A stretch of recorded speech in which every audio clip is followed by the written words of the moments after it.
programs. This is a new way of operating. You know, requires training, and the Office of Administration at Housing's request did a survey to determine what skills were going to be needed to make this change and then implement and design training programs so that our career people could be utilized for a different type of effort from what they had been working on before. When there is a new program introduced in any agency, some training is clearly called for. I mean, that's not an extraordinary occurrence at HUD, is it? I think it is. Explain that to me. Well, you're talking about a radical change in the way the department was going to operate from 1983 when that legislation passed, and in following years. The primary means for assisting low-income families was now switched to housing vouchers. The primary means of writing FHA insurance was now, and on single-family insurance, one of the improvements was to go to direct endorsement, which cut down the processing time for the American home buyer from what used to be 4 or 5 months to probably a month, which I thought was a significant accomplishment for the home buyer, especially in a period where interest rates were fluctuating and it was difficult for people to be able to wait that long for a mortgage commitment. But that's a drastic difference in approach. You're now talking about an oversight role for the HUD employees rather than the role of actually doing the processing. And that would require a certain amount of training. And that was not obvious to Mr. Pierce? It was, and that's... well, if it was obvious, did he undertake the process of training? I don't know whether that was brought to fruition. I know that the study had been done and that the task of identifying the new position descriptions was started, and you know, I don't know whether that was completed. It wasn't completed when I was there, but it was in process. Sir, there is a sort of an Alice in Wonderland quality to your testimony so far, because as I listen to you, what you're saying is you had an agency with a lot of problems in '81. Tremendous improvements were put in place as you left at the end of November '84. And you're just surprised at all of the problems the agency has today. And the problems the agency has today are really problems of the last 2-3 years of the IG report. I mean, the Inspector General's report. Well, the one we are basically dealing with covers, say, from '85 to '88. Well, you know, whether I'm surprised or disappointed, or whether the steps that I thought were underway were the proper steps or were adequate, I don't know. Well, as Undersecretary, I'm not... what was your ranking in the hierarchy? The Undersecretary at HUD is somewhat like a vice president. You have no one reports to you. You have no assigned areas of responsibility. I think some vice presidents claim they have a lot of areas of responsibility. I had specific policy assignments. I was involved with some of the Cabinet Council, cabinet activities outside the department. I was working and following up on a number of policy initiatives, the Joint Venture for Affordable Housing Project, self-sufficiency. It's hard to recall. I wasn't focusing on these things in preparing for the testimony today. But I also used to keep a priority list of items that had to be done by deadlines, reports to Congress, recommendations to OMB on different deadlines. Did you work closely with Secretary Pierce? No. I had, you were his number 2? I had as much access to Secretary Pierce as I needed and as I wanted. He generally would not meet with me on a daily or any more often than the weekly staff meetings or whenever there was an occasion that I had to see him or he wanted to see me. When he was out of town, who was acting as secretary? I was. You were. Yes, sir. He was out of town a great deal. He was out of town on many occasions, yes.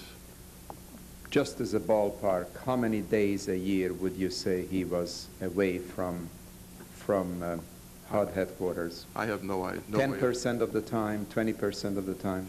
I have no ideas. Well, surely you have some idea. But I really don't, Mr. Chairman. It was 5 or 6 years ago, and I mean, I never really kept track of it because my functions didn't change that much when he was out of town. I mean, if there was some, if there was a meeting that the secretary had to be at, then I would go in his place. If there was Did you sign documents on his behalf when he was out of town? I think I did on occasion. They were mainly personnel documents, but there were very few documents that the secretary had to sign that came to me to sign in his absence. Did you know Ms. Dean? Yes. Yes, describe me your relationship with her. When I first met Ms. Dean, she was... when was that? I believe in 1982, when she came to the department as executive secretariat. That's correct. And then she became executive assistant to the secretary in, I think, late spring of '84. And from I think June of '84 until I left, she was the secretary's executive assistant. That's right. Let me focus on that very critical 6 months period. You were technically the number 2 man in the department, is that correct? Yes. When the secretary was out of town, you were acting secretary. Yes. As necessary, you signed documents for the department as acting secretary. On occasion, yes. On occasion, well, as required. Right. During this period between June 24 on until your departure, Ms. Dean was executive assistant to the secretary. Correct. Describe your working relationship with me during the course of a typical week. How many times did you see her? What was the nature of your conversation? Did she bring decisions to you, or did you take decisions to her? We were generally working in different areas.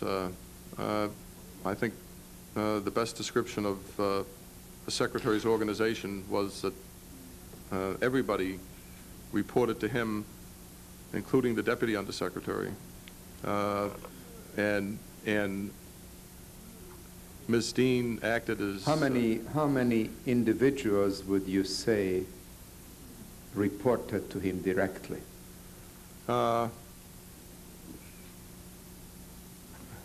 Either to him directly or through the executive assistant acting as chief of staff.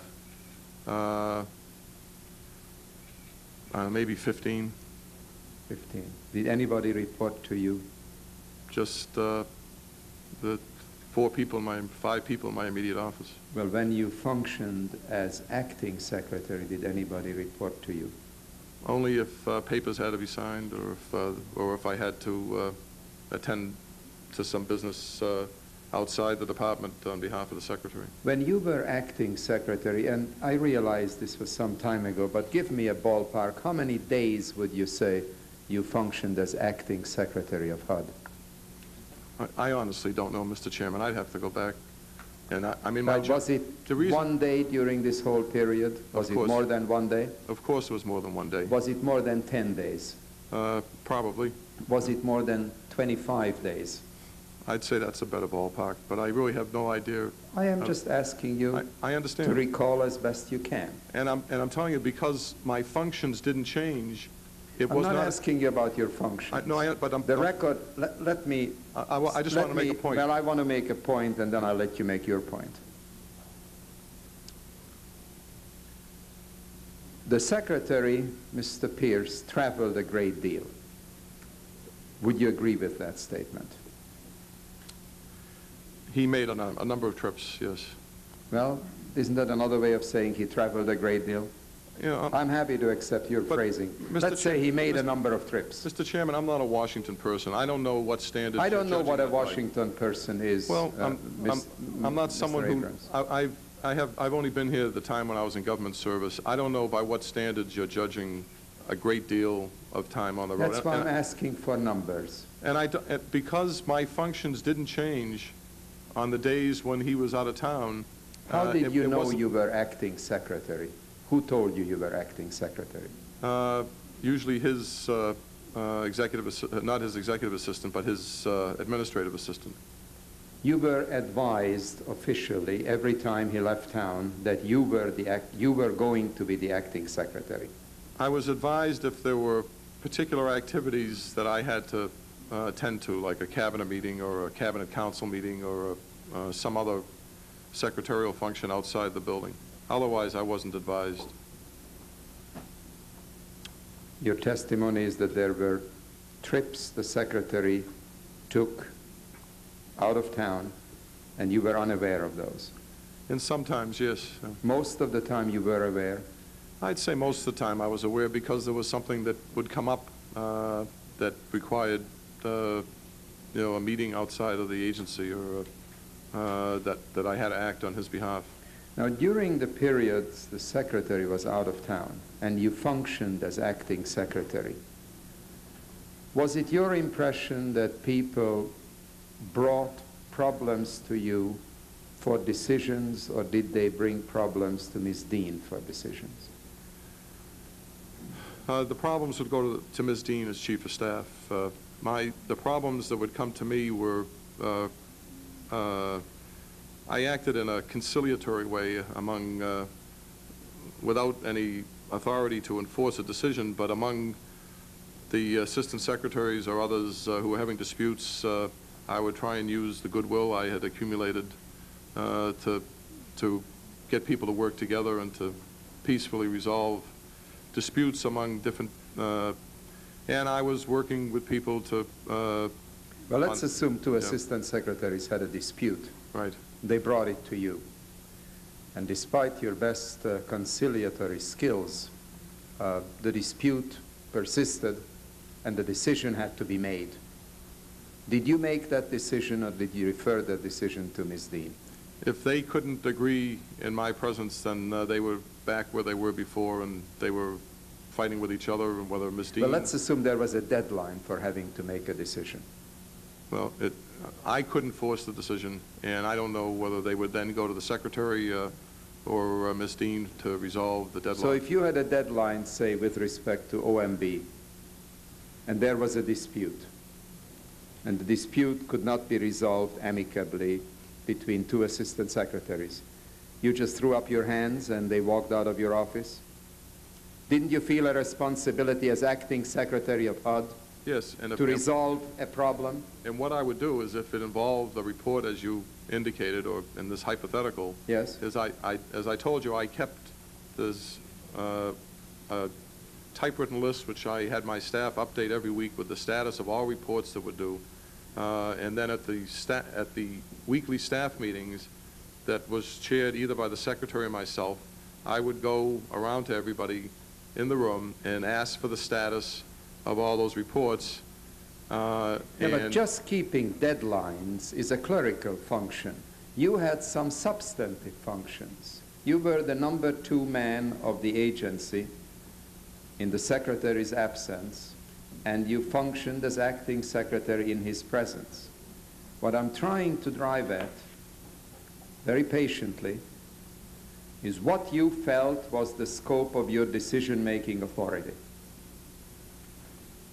Unless I was given a specific assignment by the secretary to do something and to get something done, I had no decision-making authority. So your answer to a decision that had to be made was, I have no authority to decide? I can, in the case of a dispute, I would have to, if it weren't resolved, then I can remember one instance, I would have to say, well, you two are going to have to resolve it, and then I probably told Ms. Dean that I couldn't resolve the dispute. Did you feel you had to report to Ms. Dean? I felt I had to keep her informed because, as chief of staff, she had a tremendous amount of responsibility in seeing that the department's agenda and the secretary's priorities were carried out. Did you feel she had more authority in terms of substantive decision-making than you, either as undersecretary or acting secretary? On different areas. Tell me what areas she had more authority than you. Well, in terms of working directly with the assistant secretaries, she had more persuasive authority.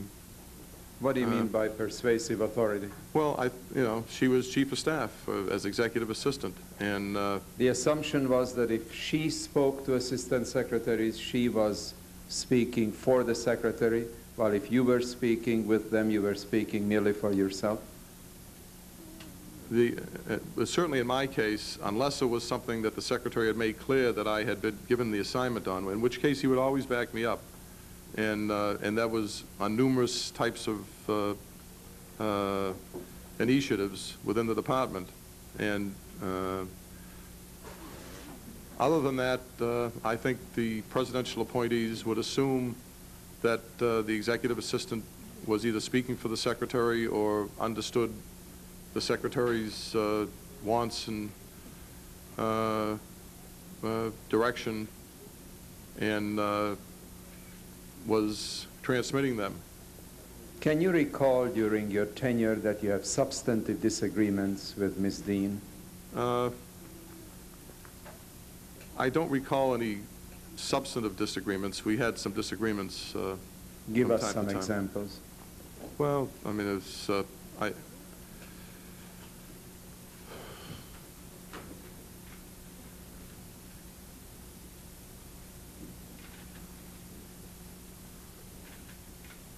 I think of one occasion when she thought that I had sidestepped her in some way or other. And can you tell us what that episode was, if you recall? I never knew what the episode was because I had never done it, and she later apologized when she found out that I had not done what she thought I was going to do. She accused you of sidestepping her. It wasn't it was accusation's a hard word. What would be the word you would use? I think she was upset with what she thought I had done. But it was generally a cordial relationship. It was a business relationship, and it was with an understanding of the way the department was set up and the way the secretary specifically wanted it to be run. What was your relationship with Mr. Demery? Mr. Demery worked as a consultant to the department, and as part of the process that I was talking to you about before with property disposition and loan management of multifamily properties, we had hired regional consultants to work with the career people to expedite debt collection and disposition of property. He was one of those consultants, and he did an excellent job. And I think we made a lot of progress in terms of debt collection, loan management. One experiment that, or one demonstration we did in Region 3 was to contract out the loan management functions to a private entity. And we had hoped, because that was so successful and because we had increased loan management collection and the whole administration of the HUD-held and HUD-owned multifamily properties, we had hoped to go and do that on a national basis. We put out a request for proposals, had 3 good proposals, and were unfortunately, we weren't able to proceed with it because there was objections to the concept of contracting out. How closely did you work with Mr. Demery? During that period of time, While you were undersecretary, yeah, while you were at HUD. while I was at HUD, well, while I was Assistant Secretary for Housing, I might see him every 6 months or get his reports on, and get the reports through the career people that he was reporting to. So. And when you were undersecretary? I don't recall more than a couple of contacts, if that, when I was undersecretary. Very infrequent. Very infrequent. On several occasions, you sought Deborah Dean's assistance in securing Section 8 rent subsidy funds after you left HUD. Is that correct? Yes. You wrote some handwritten, very informal, cordial notes to Dear Debbie. I have 2 of them in my hand, which welcome to inspect. One dated May 10, 86, the other September 15, 86. Basically,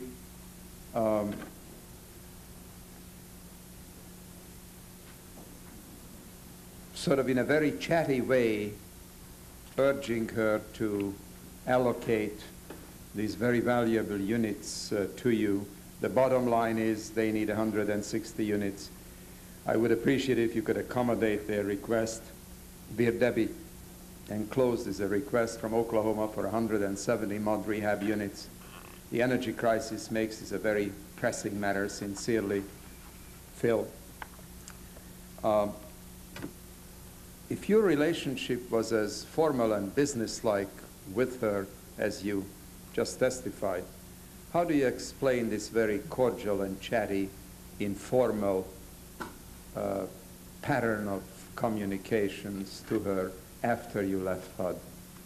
Well, our relationship improved after I left HUD because Explain that. Well, we no longer had a business relationship. I was no longer undersecretary, and I didn't see her often. I saw her at some parties infrequently in Washington and from time to time. And I had, when I had left after the election in 1984, I had asked Ms. Dean to do 2 things.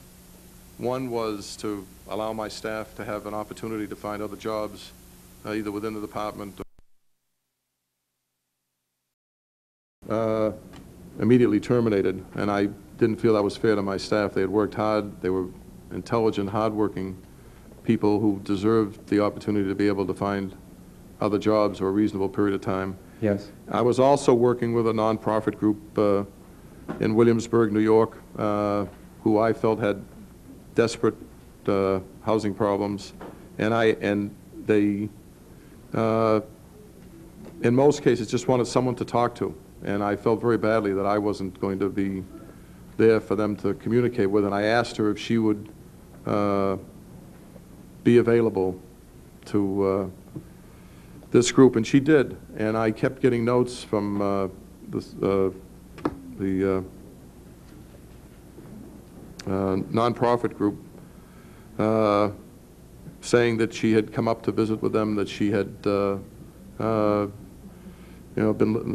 she wasn't able to help them with things that much because it was more of a question of feeling that they had someone that they could talk to.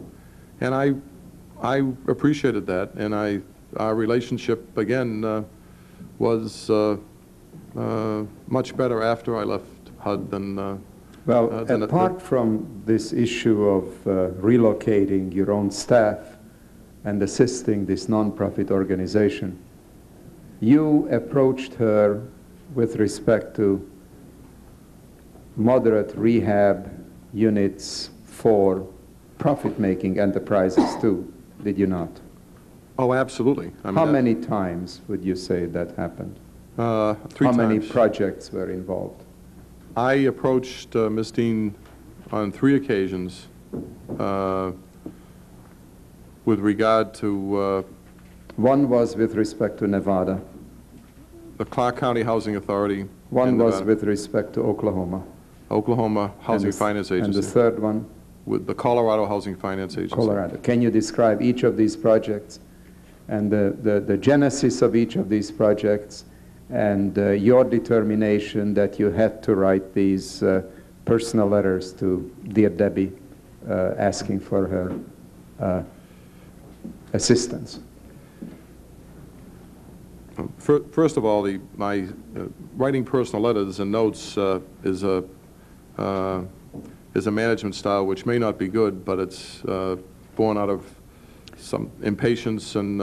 but it's not a management style once you are out of the agency. But I operated that way in the agency, and I operated that way. I've operated that way all my life. I mean, I write notes to people. They used to have names for them at HUD of one kind or another, and I even went to the point of having them numbered. Mr. Abrams, in an age when writing letters is a rapidly diminishing and disappearing art, I want to commend you for writing letters.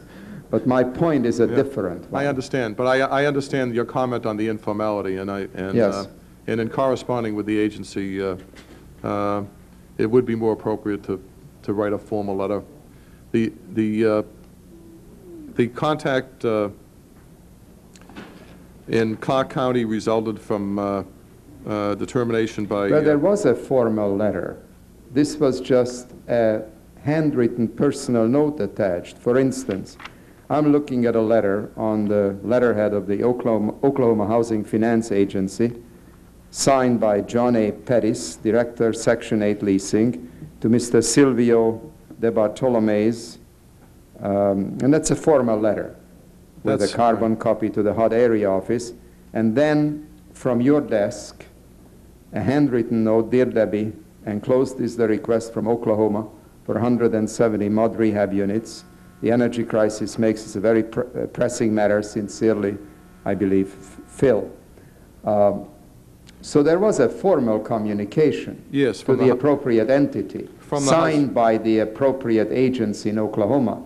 But then there was a cover handwritten note by you. Before I'll give you a chance to answer that, we'll have to have a brief recess because the committee members have to vote. Committee will stand in recess.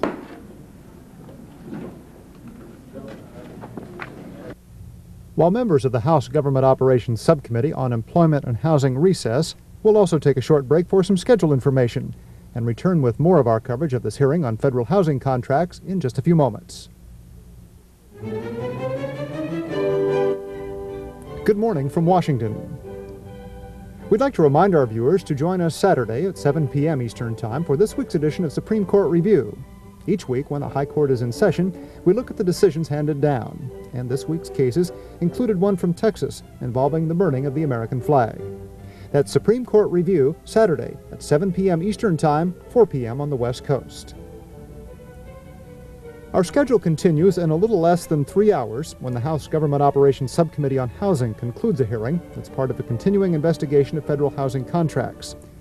At 2:45 a.m. Eastern Time, 11:45 p.m. on the West Coast, you'll hear a speech by Vice President Dan Quayle to the annual conference of the Heritage Foundation. The topic of that conference is U.S. policy in Asia.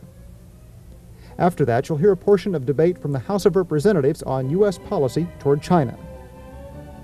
At 4:25 a.m. Eastern Time, 1:25 for our viewers on the West Coast, you'll hear more on U.S. policy in China from congressional leaders including House Majority Leader Richard Gephardt of Missouri.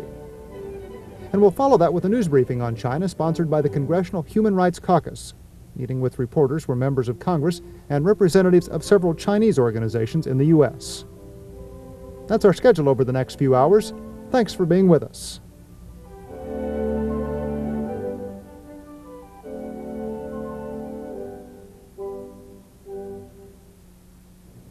Did you know that C-SPAN publishes a weekly newspaper? It's called the C-SPAN Update, and it's a useful companion to your C-SPAN viewing. In its 12 pages, you'll find stories about our public affairs programming, articles concerning the issues, events, and newsmakers we cover. There's information about our network and feedback from viewers just like you. Plus, a pull-out section with our general schedule, including airtimes for programs we know about in advance. Just $24 a year brings you 50 issues of the C-SPAN Update. To place your order now, call 1-800-346-8800. Use your credit card, or we'll be glad to bill you. This week's update spotlights Bush administration policies on the savings and loan industry and on environmental protection. And we preview the annual meetings of the U.S. Conference of Mayors. If you order the C-SPAN Update now, you'll receive a free gift. C-SPAN's elegant 10th anniversary poster, 24 by 36 inches and suitable for framing. Call 1-800-346-8800 and we'll send you our anniversary poster and 50 issues of the C-SPAN Update, both for just $24. Call now. C-SPAN is a non-profit cooperative created and supported by the cable television industry as a public service to its national cable television audience. In addition, C-SPAN is underwritten in part by the following. There's so much to be done in America. We can do it by giving 5% of our income, 5 hours a week to charity. Gannett Foundation supports Give 5. It's all of us doing our part.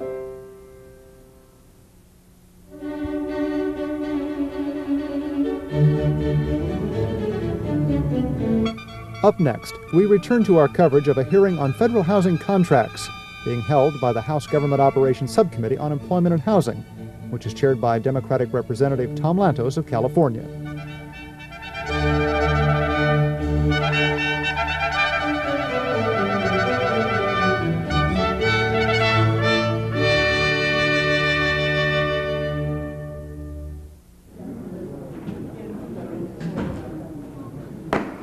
Subcommittee will resume. I think we left off by my asking you a question, Mr. Abrams. I'm sorry, could you repeat it, Mr. Chairman? I believe we left at the moment of my having asked the question, and we are expecting your response.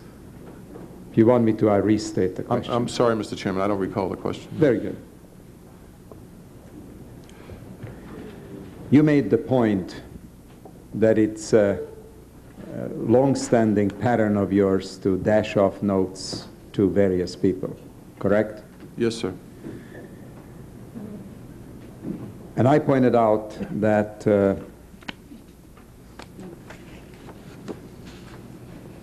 for instance, in the communication between the Oklahoma Housing Finance Agency and HUD, there is a formal letter from a Mr. John A. Pettis, Director, Section 8 Leasing for Oklahoma Housing Finance Agency, to Mr. Silvio De Bartolome's, General Deputy Assistant Secretary for Housing.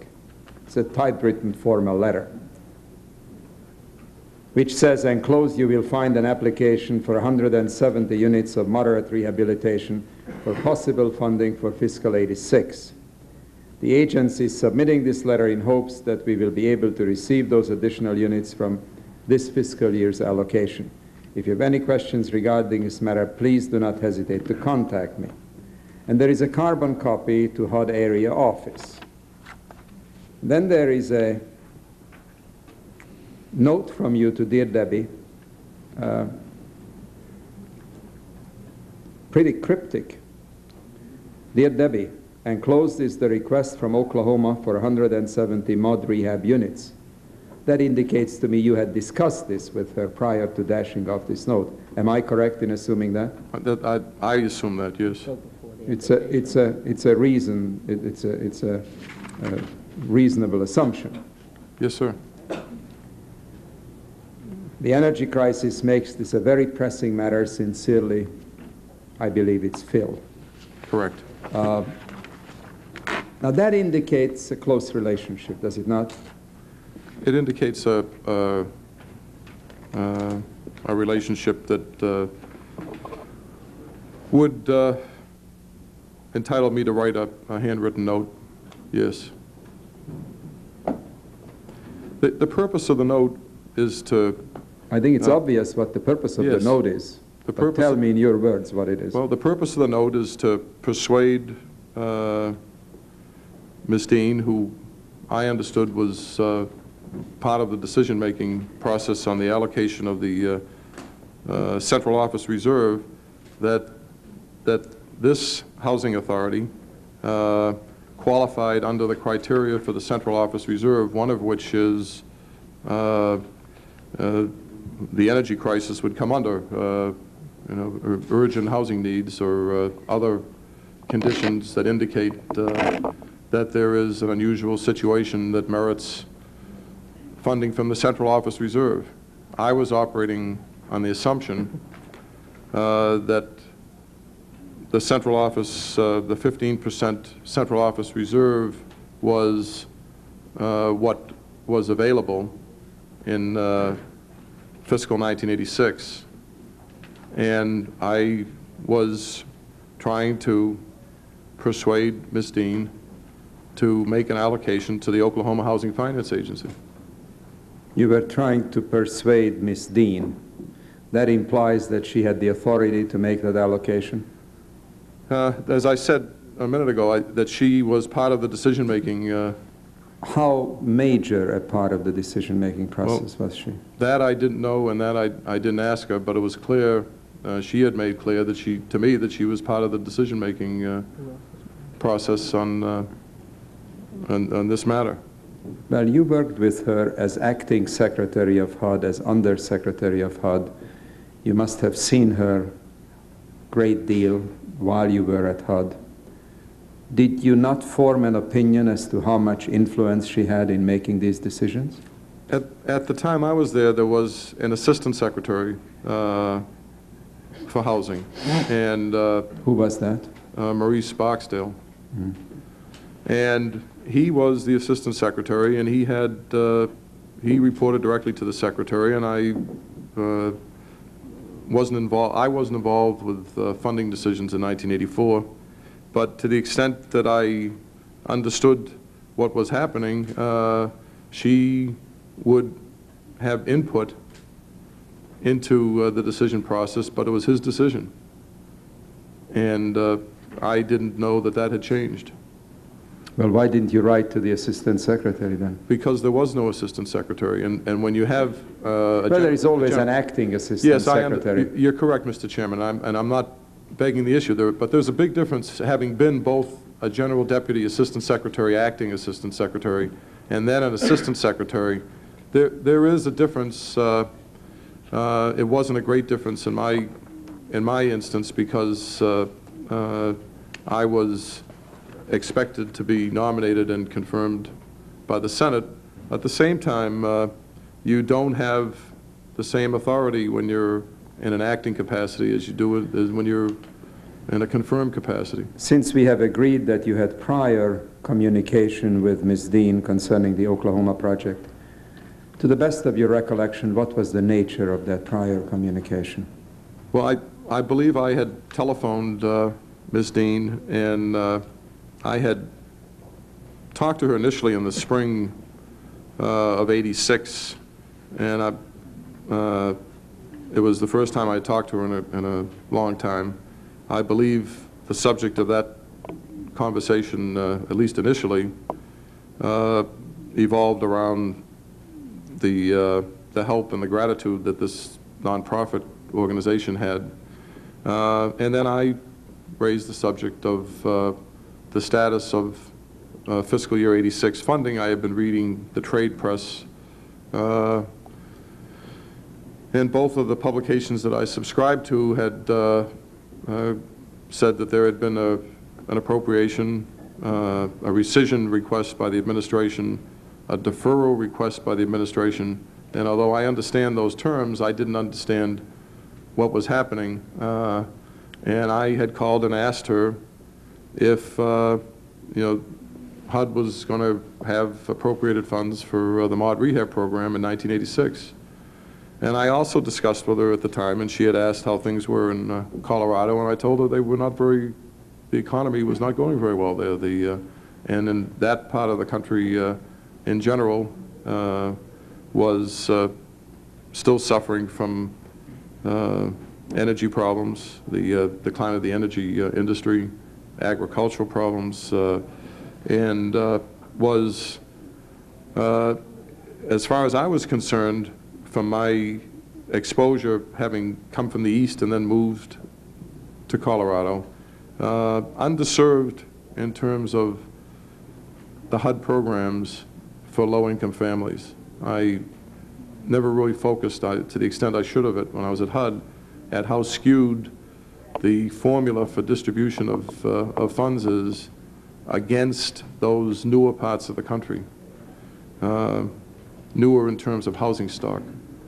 Because one of the elements in the statutory criteria for the fair share distribution of all subsidized housing funds is, I think the statutory term is substandard housing.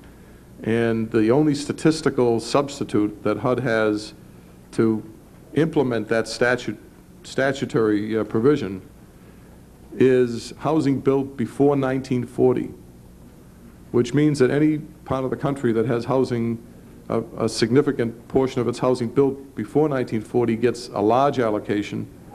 Any area of the country like Oklahoma, Colorado, Nevada that has a significantly lesser percentage of its housing built after 1940 gets a very much skewed to its disadvantage share of housing assistance funds.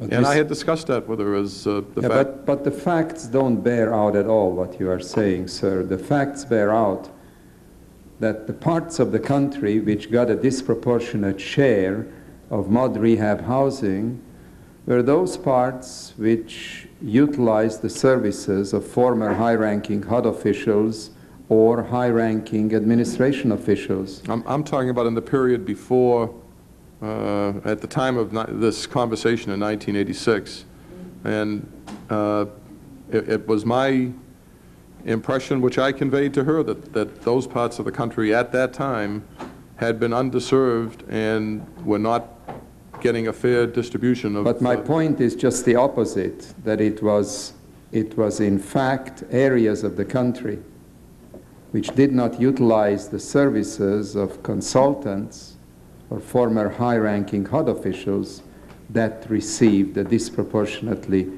small number of units, like New York or California. The distributions, Mr. Chairman, have been going on since 1976. I am aware of that. And the amounts of units, I mean, at the time, and when we came in 1981, I think there were 3 million HUD subsidized low-income family units of the different programs throughout the country. And it's a disproportionate share of those funds. And the amount of funds distributed in 1986 would have to go, I agree with you, went disproportionately away from the areas that had benefited from the favorable distribution from 1976 to 1984 and 1985. And it was, you're talking about a disproportionate share of millions versus an offsetting disproportionate share of thousands.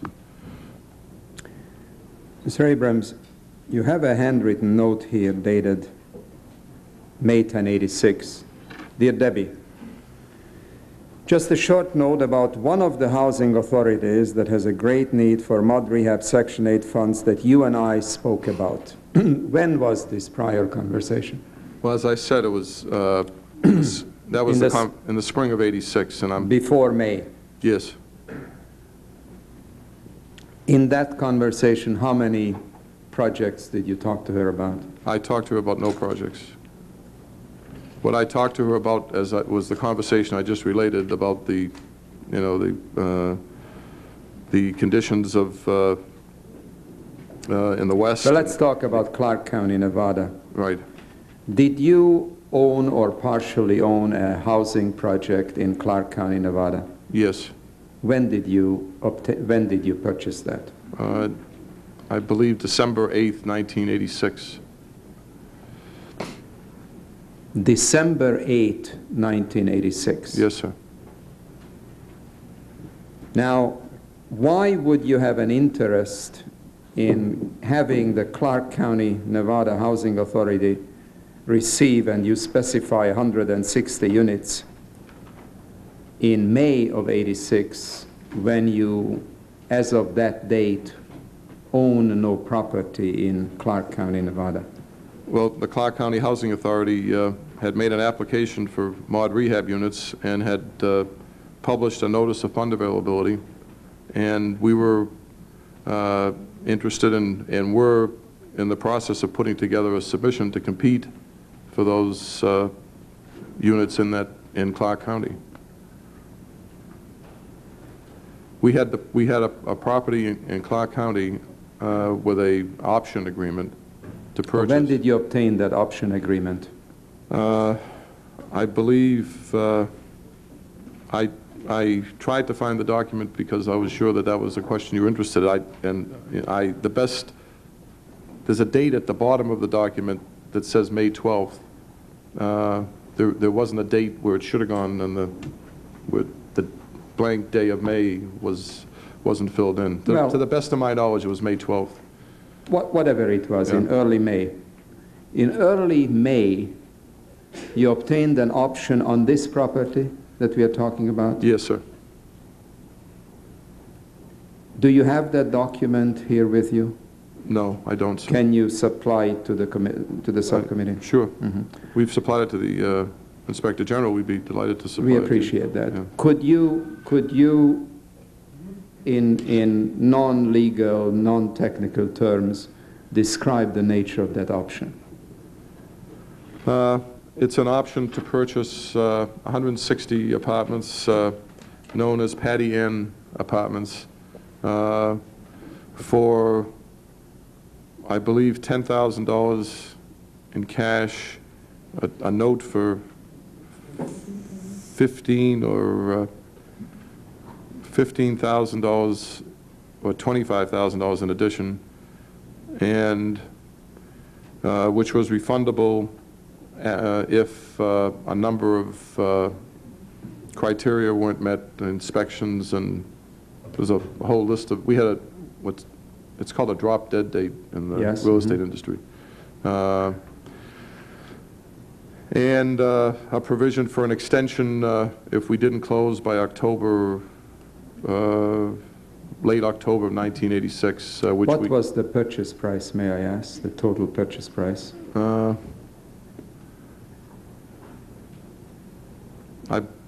Approximately.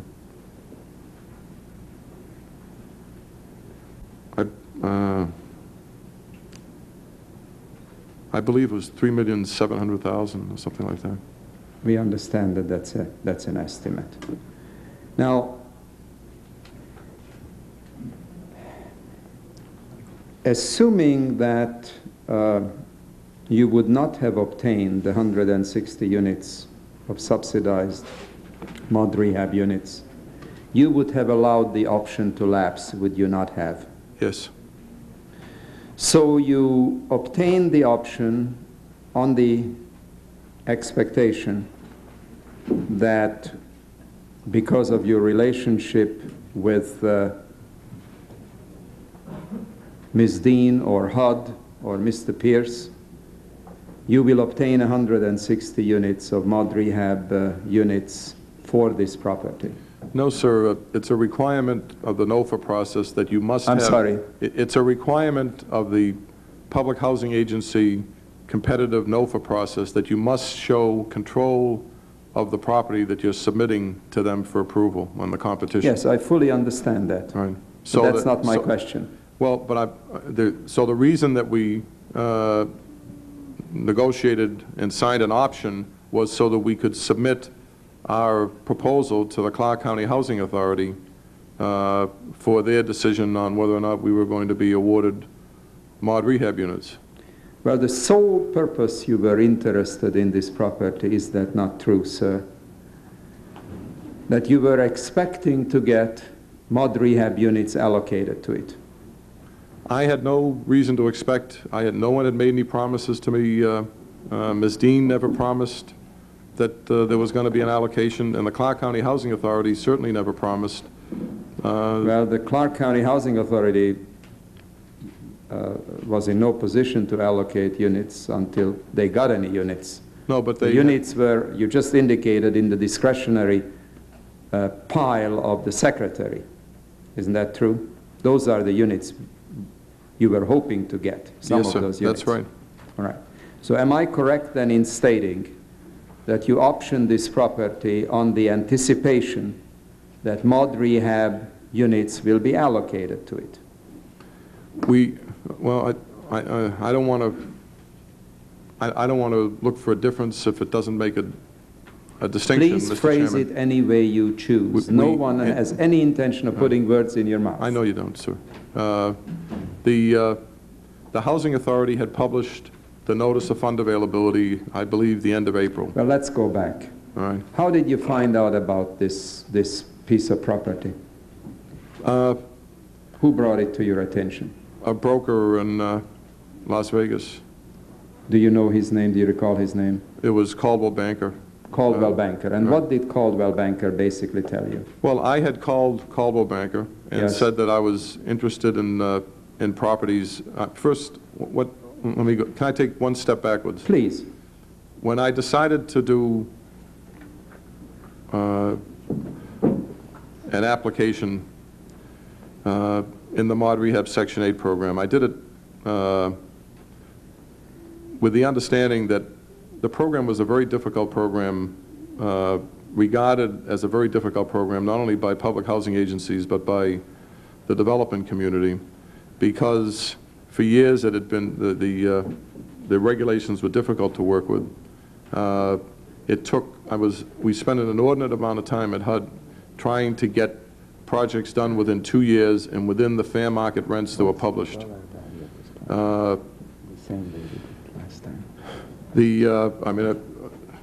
More time than is necessary was spent with this 2-year period from when the public housing agency got the go-ahead to when the project was supposed to be completed.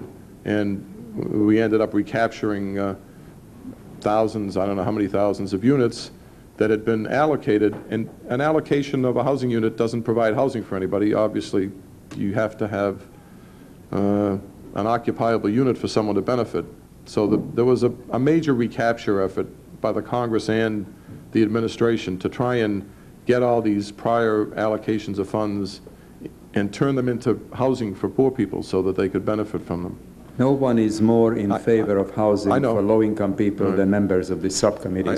We understand the basic goals of the program. So the regulations were rewritten, simplified, with more local autonomy. The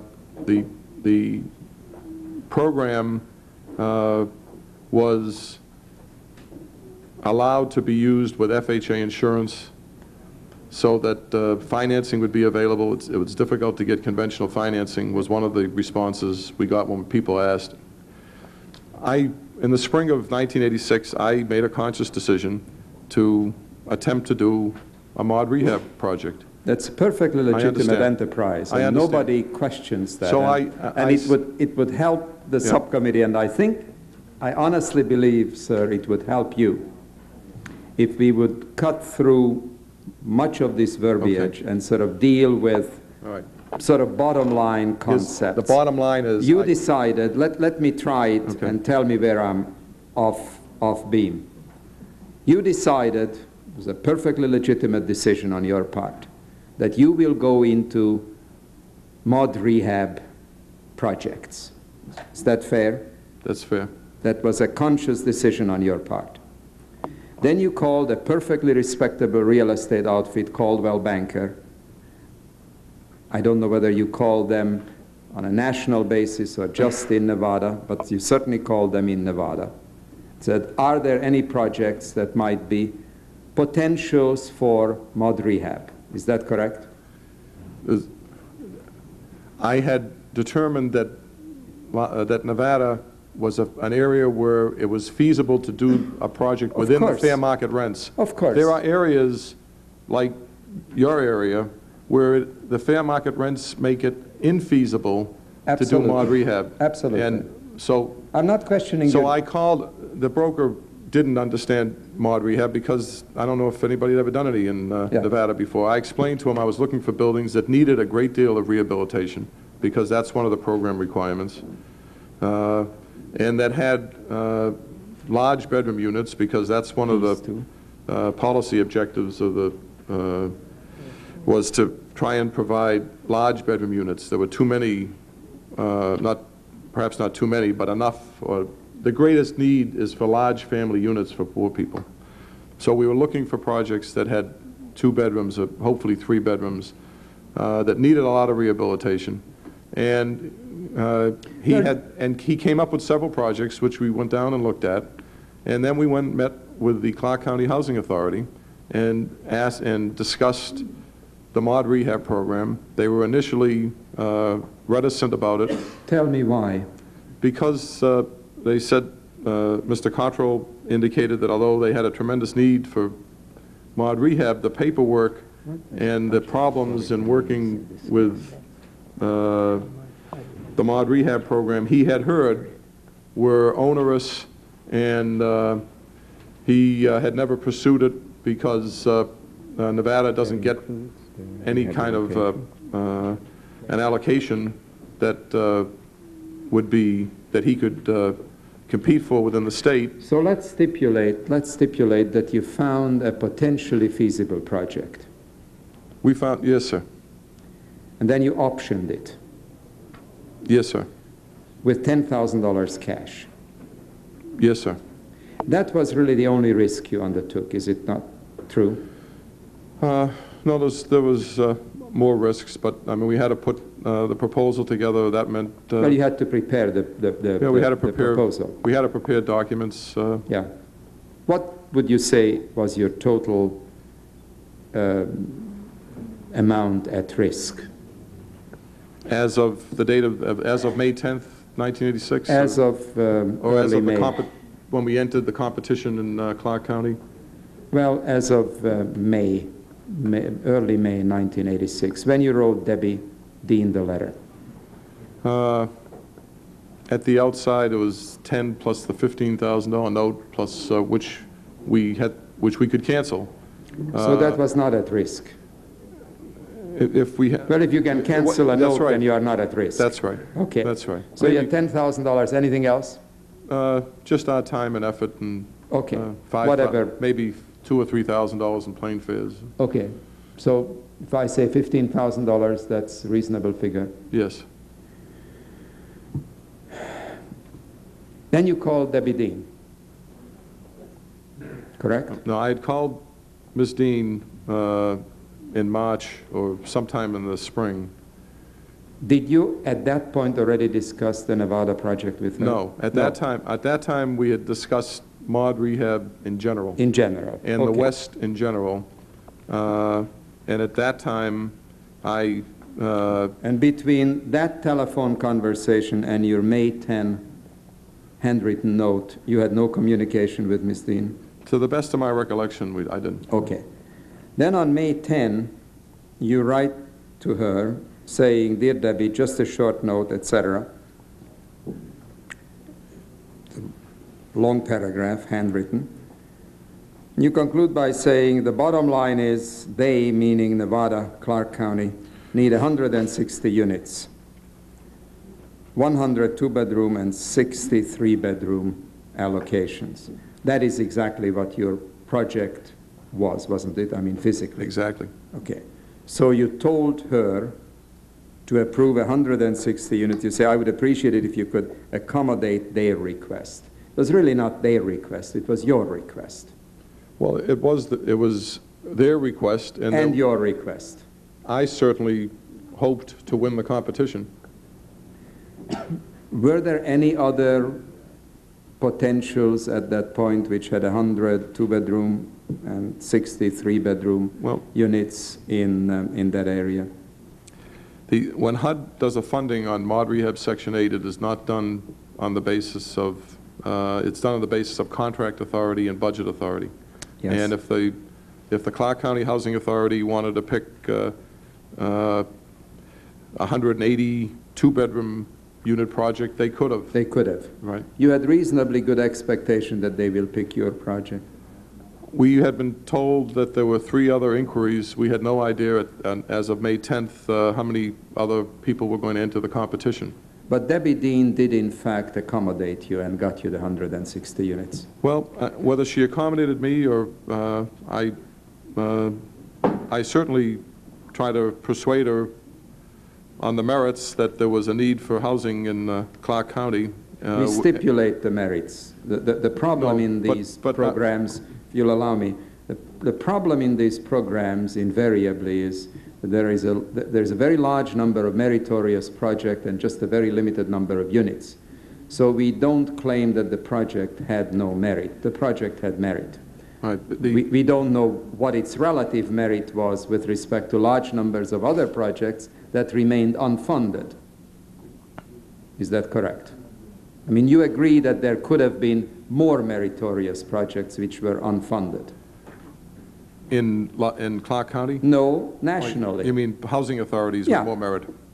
Absolutely. Absolutely. Okay. Now, but what I wanted to add is that, and I think it's significant because in my experience, I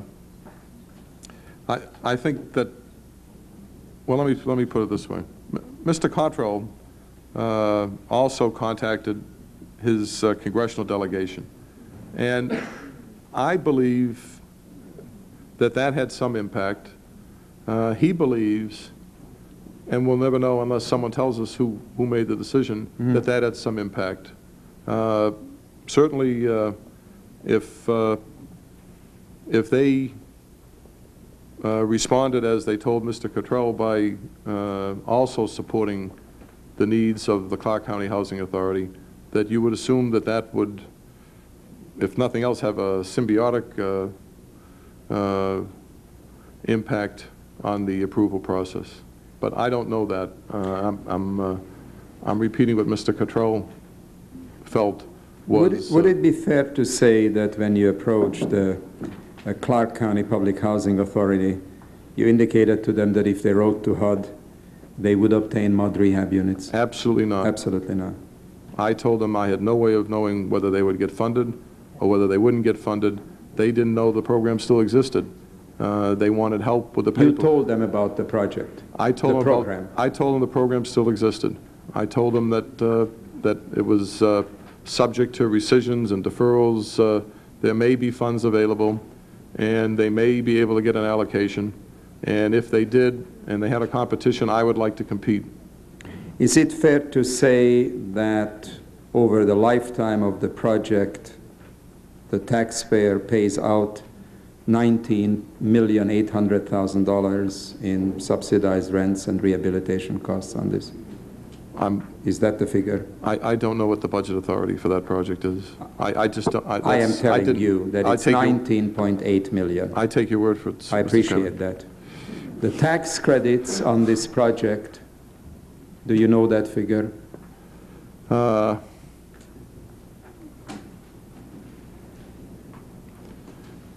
low-income housing credits? On this Clark County, Nevada project.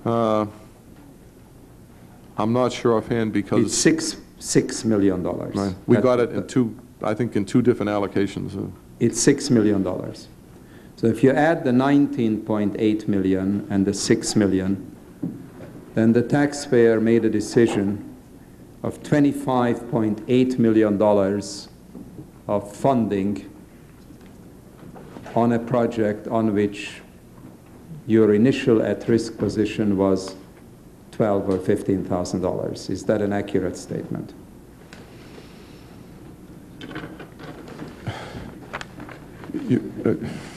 You're cutting through a great deal of work and sweat and involvement I stipulate and a great deal of work and sweat.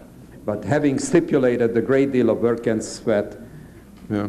the fundamentals, if this were a seminar at a graduate school of business, you would stipulate that the basic facts are you were at risk to the tune of $12,000 to $15,000. But our risk grew as the project went, between May 10th when this letter, and May 16th when we submitted our proposal, and December 8th when we closed the mortgage, our risk grew in leaps and bounds. To what? Well, probably in architect's fees and mortgage fees and other fees, it might have been $125,000. Let me accept that figure.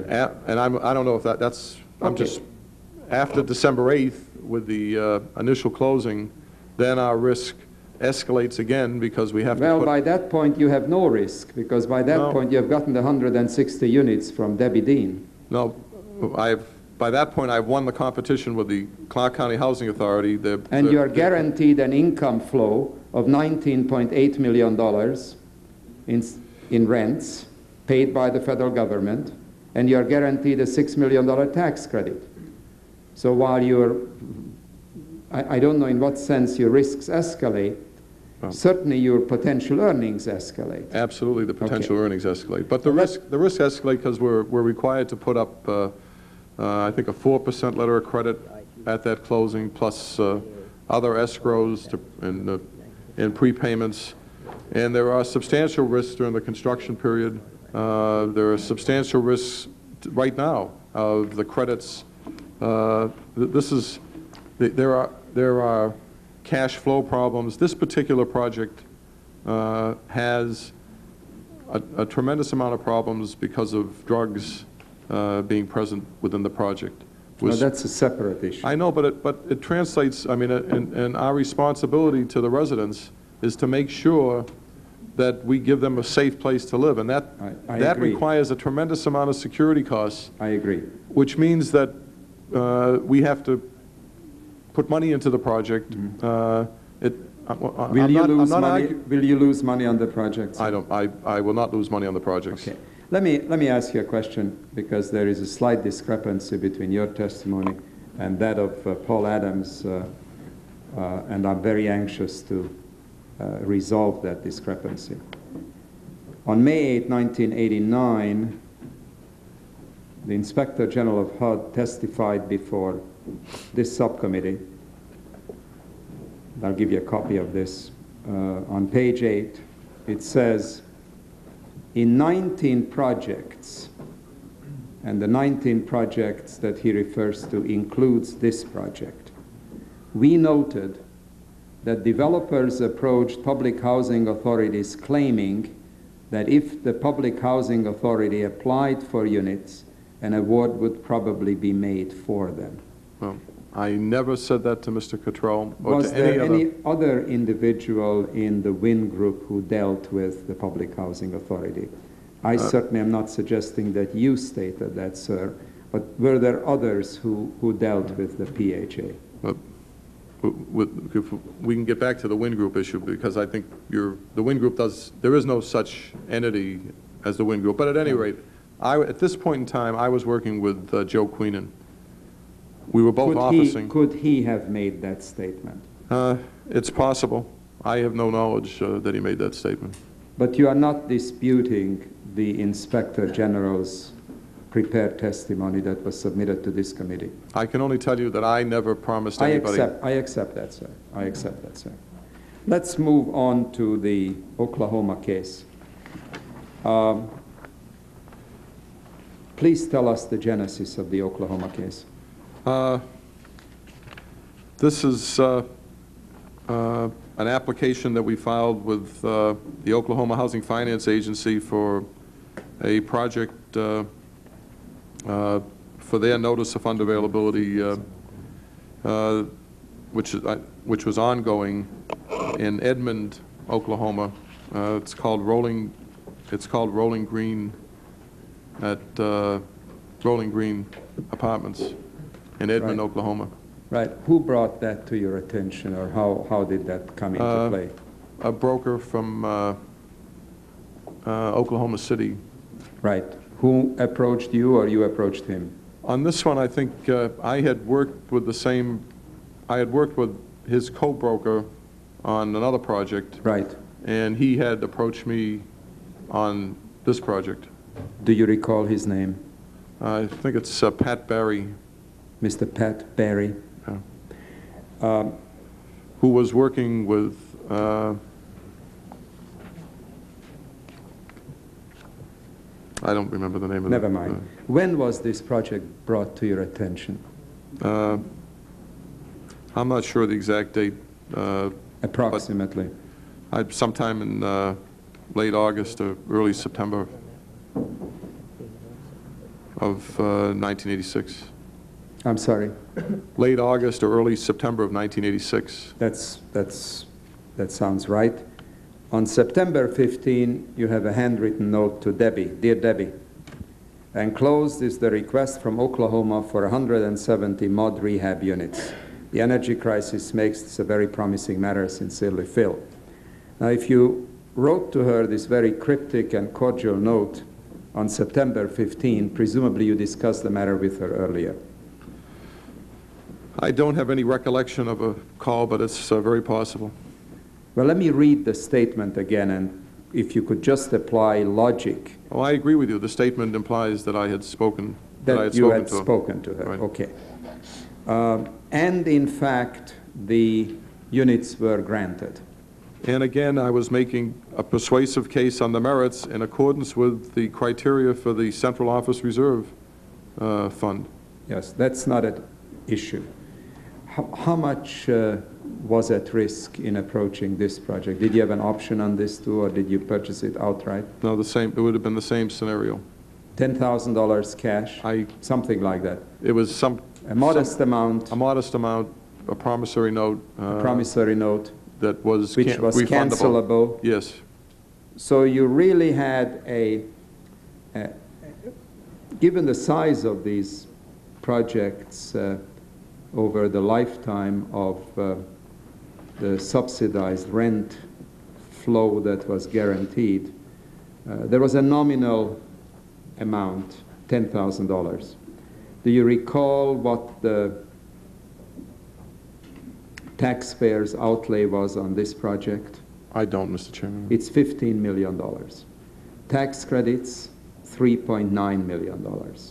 So you have a total of $18.9 million of tax expenditures with a nominal down payment. You also have 166 very fine low-income units that meet all the program objectives. They require a great amount of rehabilitation. This particular project needed completely new roofs because the building was almost 60% uninhabitable. It has large bedroom units in an area that needed low-income housing, and the taxpayer anticipates spending that money in order to get low-income housing. Yeah, but the key is whether these low-income housing projects are in the most needed places for the most needy, desperately pressed families or not. That's really the issue. Well, we are stipulating that it's useful to have these units. According to our records, and correct me if I'm wrong, you received a total of 1,347 units. Is that about right? I don't believe so. I think I have, I think I made 3 contacts. Well, let me read the projects to you. That may refresh your memory. Okay. Rolling Green, 166 units. Just say correct or not correct. Correct. Sierra Vista, 209 units. Correct. Windsong Apartments, 202 units. Correct. Indian Springs, 261 units. That's the correct number, but I wasn't. I got involved with that project. Your partners did? as a construction development coordinator for on a monthly fee. They subsequently gave me an equity position in the project after. So you partially own those units. So I think I own 10% of it as a reward for meritorious service. We stipulate that. Sierra Point, 160 units. Correct. Windsor Court, 143 units. Correct. Terrace Apartments, 206 units. Correct. So, are there any additional projects that you're aware of? No. No, this is it. Now, the Budget Authority, which means the subsidized rent flow to all of these, it'll be slightly adjusted because Indian Springs is yours only partially, is $133 million. And the tax credits is $29 million. $29 million. So you are talking about a tax expenditure of approximately $160 million. That's a major decision by the American taxpayer. Mr. Chairman, if I might put that in perspective. Please do. I mean, I have been building subsidized housing since 1970, in addition to building other projects. I built, before I came to HUD, I believe 16 projects with 2,500 units. I built the first subsidized housing project under Mass Housing Finance Agency in Massachusetts, and built them throughout Massachusetts and Pennsylvania.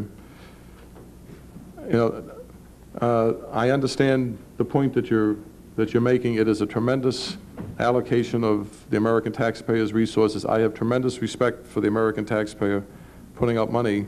I made my livelihood building subsidized housing before I went in the government. I think that's why I had some value to the government when I was there, and I made a living building subsidized housing since the appropriate waiting period, since I left the government. We are very happy to stipulate that the only point we are making, which I think you understand at least as well as we do, that many of these units clearly were awarded to you or groups with which you were associated because of your pre-existing relationship with high-ranking key decision makers at HUD. Well, you are a well-respected member of your industry. You have done a great deal of useful public service, and I will be the first one to stipulate that and tip my hat to you for all of that. But that really is not the issue. The issue is that in this agency, where for a while you served as the #2 person, occasionally as acting secretary, favoritism was used in the allocation of extremely valuable and extremely scarce units of moderate rehabilitation public housing units. That's really the only issue. If I may move on. Can I make one comment? Please. I made 3 what I thought were persuasive arguments on the merits for 3 different housing agencies. 2 of them were accommodated, 1 wasn't. I understand. Well, you were not making them on behalf of the housing agencies. I simply can't let that pass. Well, you really were not interested in the Clark County, Nevada Public Housing Authority. You were interested in your own project, which is perfectly understandable. But please do not tell the subcommittee that you made the pleas on behalf of the housing agency. You made the pleas on behalf of the housing agency with the clear expectation that if the housing agency is awarded the units, because you couldn't be awarded the units, then in turn the housing agency would award the units to you. That was not the clear understanding, and in fact, in the adjacent public housing agency jurisdiction, we competed and we were not awarded. Well, you didn't always get it. That's right. But every time you wrote to Dear Debbie, it was not a public-spirited gesture on your part to help the Nevada Public Housing Agency. It was a very self-serving letter to Dear Debbie, and the purpose of that letter was to enable the Nevada Clark County Public Housing Agency to award the units to you. Isn't that true? I hoped that I would be successful, but they could award them to whomever I grasp they, that. whomever I they grasp wanted to. I was just reacting to your comment that you made a plea on behalf of 3 public housing authorities. And my point was that I'd rather one of think- those was not granted. I'm so sorry. that the third request was not accommodated. Well, 2 out So of 3 is pretty good. It is, and I have no complaints. Okay. But my point is that there was nothing guaranteed in the cases where I try to persuade to make an award to a housing authority, nor was there anything guaranteed in terms of the housing authority making an award to us. And I understand exactly the point you're making, and Of course you do. While you were in the private sector, Mr. Demery was Assistant Secretary for Housing. Did you have frequent contact with him? I had a... I'm sorry? You're talking about the period when he was Assistant Secretary for Yes. Housing? I would talk to him or his staff from time to time on various policy matters, principally. I also talked to him about some business matters from time to time. How frequent were these contacts on the average? Oh, I don't know. I think I had maybe 3 or 4 business contacts and perhaps 5 or 6 inquiries from either Mr. Demery or his staff on asking for policy advice on what to do in a particular situation that the administration or housing was facing. During what period of time are you talking about? 3 or 4 and 5 or 6, a dozen contacts, would you say? Maybe a dozen contacts. During what period of time after you left the agency? From, I don't know, from I guess from the point when he became Assistant Secretary to... When did Demery leave?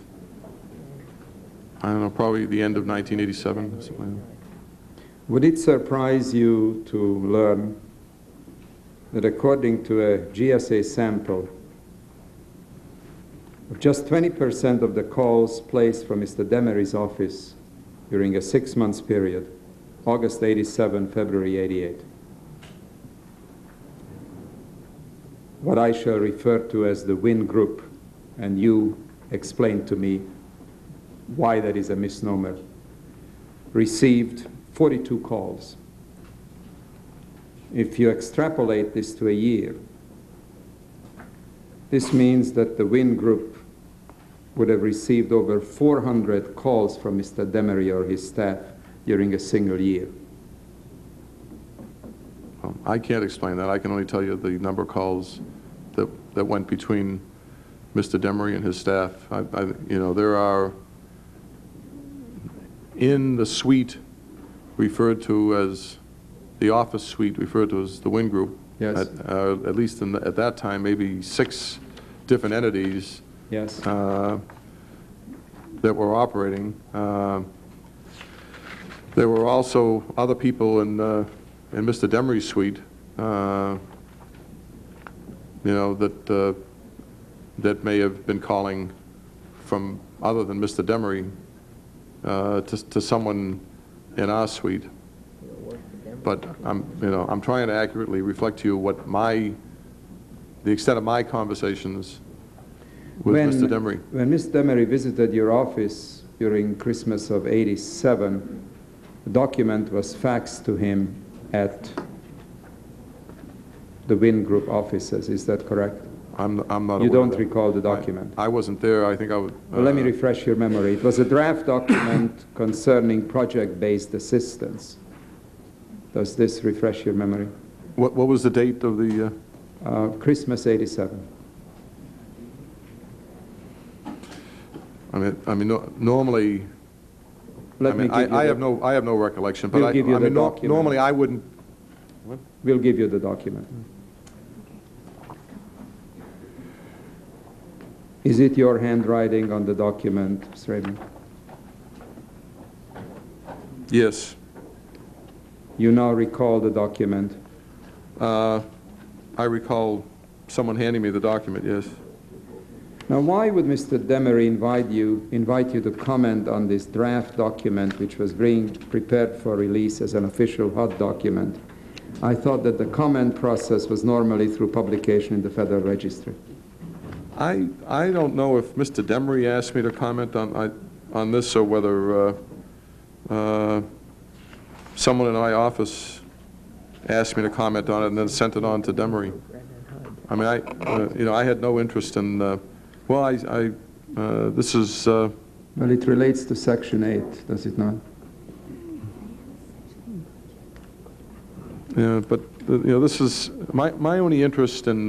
This is further continue. Well, do you find it surprising that Mr. Demery, who was a high-ranking HUD official, would not have the document sent to the HUD office in Denver rather than to a private developer's office?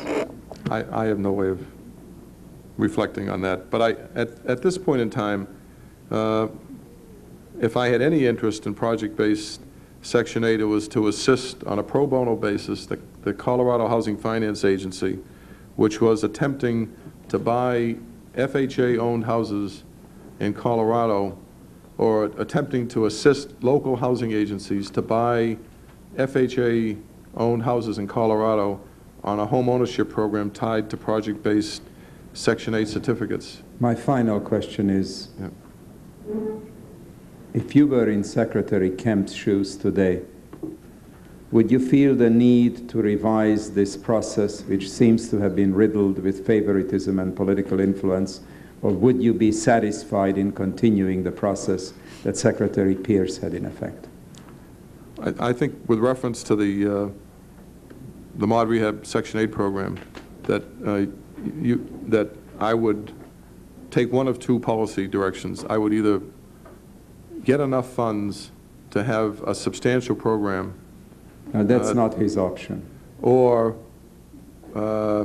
take the funds and use it for rental rehabilitation, which was supposed to be the substitute for Mod Rehab Section 8. And I think that either of those are valid policy objectives. In retrospect, having followed these hearings, do you feel that the use of these consultants, such as Mr. Watt, is ethical?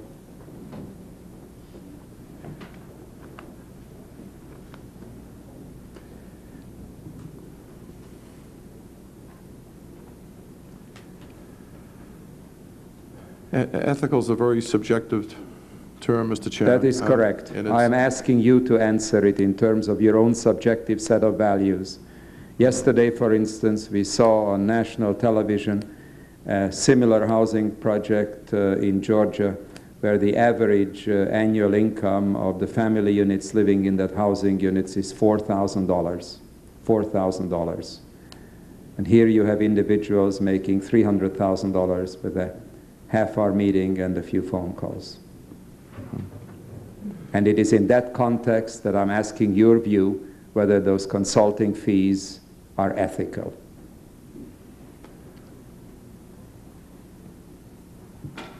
And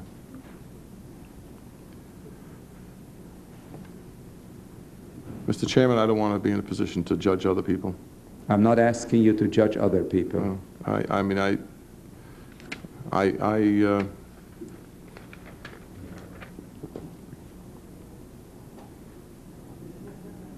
I see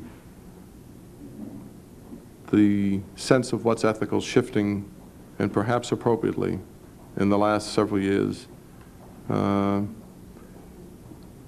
And I wouldn't want to be in your position to have to make judgment on whether what someone else did several years ago was ethical then. Well, let me conclude with a generic question.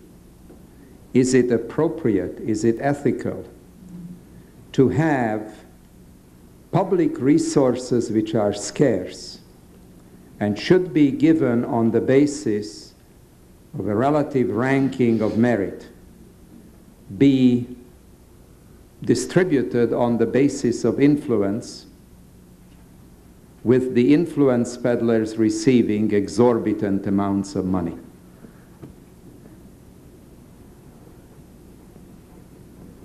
I prefer not to answer a hypothetical question. It's not a hypothetical question at all.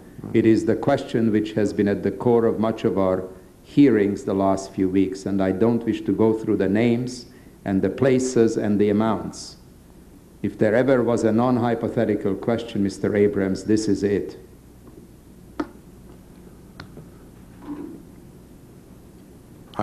You are not in any jeopardy. We are not asking you to contradict anything. You are not. I understand. This is not a perjury issue. You are under oath, and you are directed to answer the question. And I prefer not to answer. I realize that, but your preference is not being honored.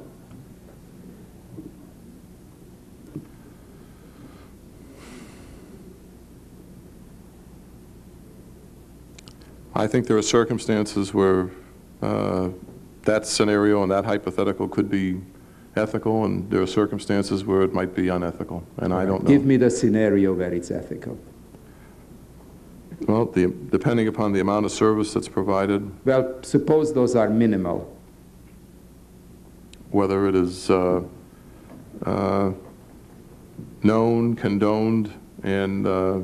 condoned by whom? By the people who design and... well, suppose the people who designed the program don't condone it at all. They are appalled by it. They're sickened by it. I really can't.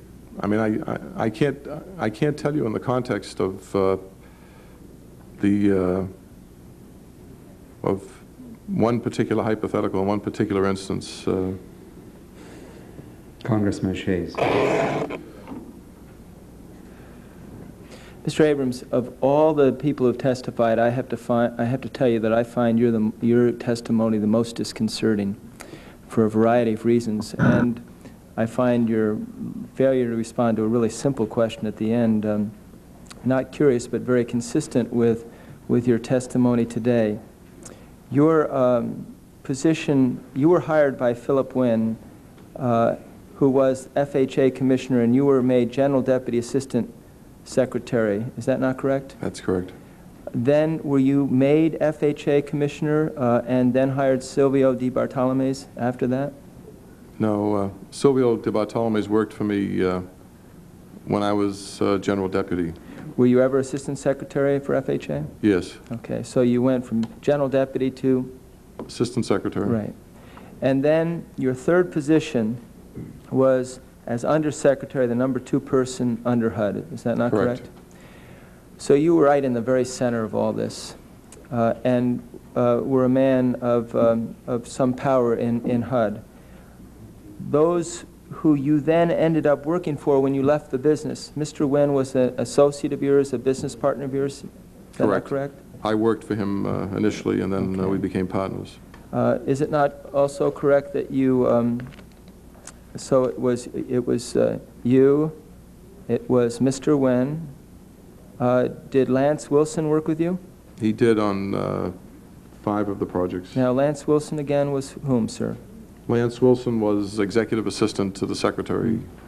And then you also had another individual who worked with you. Is it Queenan? Joseph Queenan? Right. So in these projects, of which, you know, I admittedly 10% of one particular project, but well over 1,000 units, 1, 2, 3, 4, 5, 6, 7 projects were funded. And the group that got this funding was the former Undersecretary yourself, a former FHA Commissioner, a former civil servant in the regional office in the area that got all this funding, Mr. Queenan. Did Silvio Di Bartolome's also get involved in any of your projects? Well, it was not the region that got the funding. Silvio Di Bartolome's... I didn't understand what you just said. Well, some of the projects were within Region 8 where Mr. Queenan used to work. Right. But some of them were not. Yes. And I think he had left HUD some 5 years before. What we did is we put together a team with expertise. We put together building capacity, development capacity, financing capacity, the capacity to effectively work with the applications, both to the housing agencies and mortgage applications, and try to put together the most expert team that we could. I just want to be clear on Silvio Di Bartolome. Silvio Di Bartolome's, did he work with you? Came out in January of 1987 and worked for us on an hourly basis dealing with housing management issues. Now, Lance Wilson, again, was whom? Lance Wilson was executive assistant to the secretary, and then went on to be head of the New York City Housing Authority. He was Deborah Gordine's predecessor. Correct. You know. So we have the undersecretary, we have a former FHA commissioner, we have Lance Wilson, who was the chief of staff right under the secretary. We have people who work closely with Deborah Gordine. These notes are a direct link to getting these projects. The whole story here, the whole key is Deborah Gordine. She's the whole key. You knew it, everybody knew it, she was the key. She was able to make sure that you got the 185s and that the locals got the 185 ones, and that you could then put options on buildings, and then once you got that funding, before the Public Housing Authority went to bid, went to advertise, you took the option and you were locked in. And Representative Morrison isn't here, but he called it the fix, and that's what it was. It was the best fix around. It was a no-lose situation, and it was people who were given all this public trust, like yourself, who then cashed in on their former job. That's the way it looks to me. I can't see how it's any different than that. Why would you, why would Lance Wilson, why would Joseph Queenan, why would Philip Wynn give approximately $47,000, at least that I can determine, at minimum, to Food for Africa? You'll have to ask others why they gave. I assume they gave for the same reason I did, which is that it's a bona fide charity. I was asked by Lance Wilson to contribute for the dinner in New York, and I think I contributed, I don't know. I went to that dinner after. I was supposed to go to that dinner, and I got caught in a snowstorm and didn't get there till after it was over. And but I believe my records show that my contribution to Food for Africa was $500 in 1987 and $1,000 in 1988. I talked to Reverend Pretorius when I did get there late in New York. You know, Lance described the charity. At the time, everybody was excited about helping the people who were starving in Ethiopia. Did Mr. Demery know that you contributed to his campaign, to his foundation? He wouldn't know for me. Did you ever receive any thank you from Mr. Demery or anyone else? None whatsoever. Did you ever pay Deborah Gordine any money whatsoever, give her any gifts, provide any travel from you or any business that you were associated with? No. Okay. So you did not even provide her any travel anywhere, any Never. compensation whatsoever? Never. To the best of your knowledge, did any of your partners? Not to the best of my knowledge. No.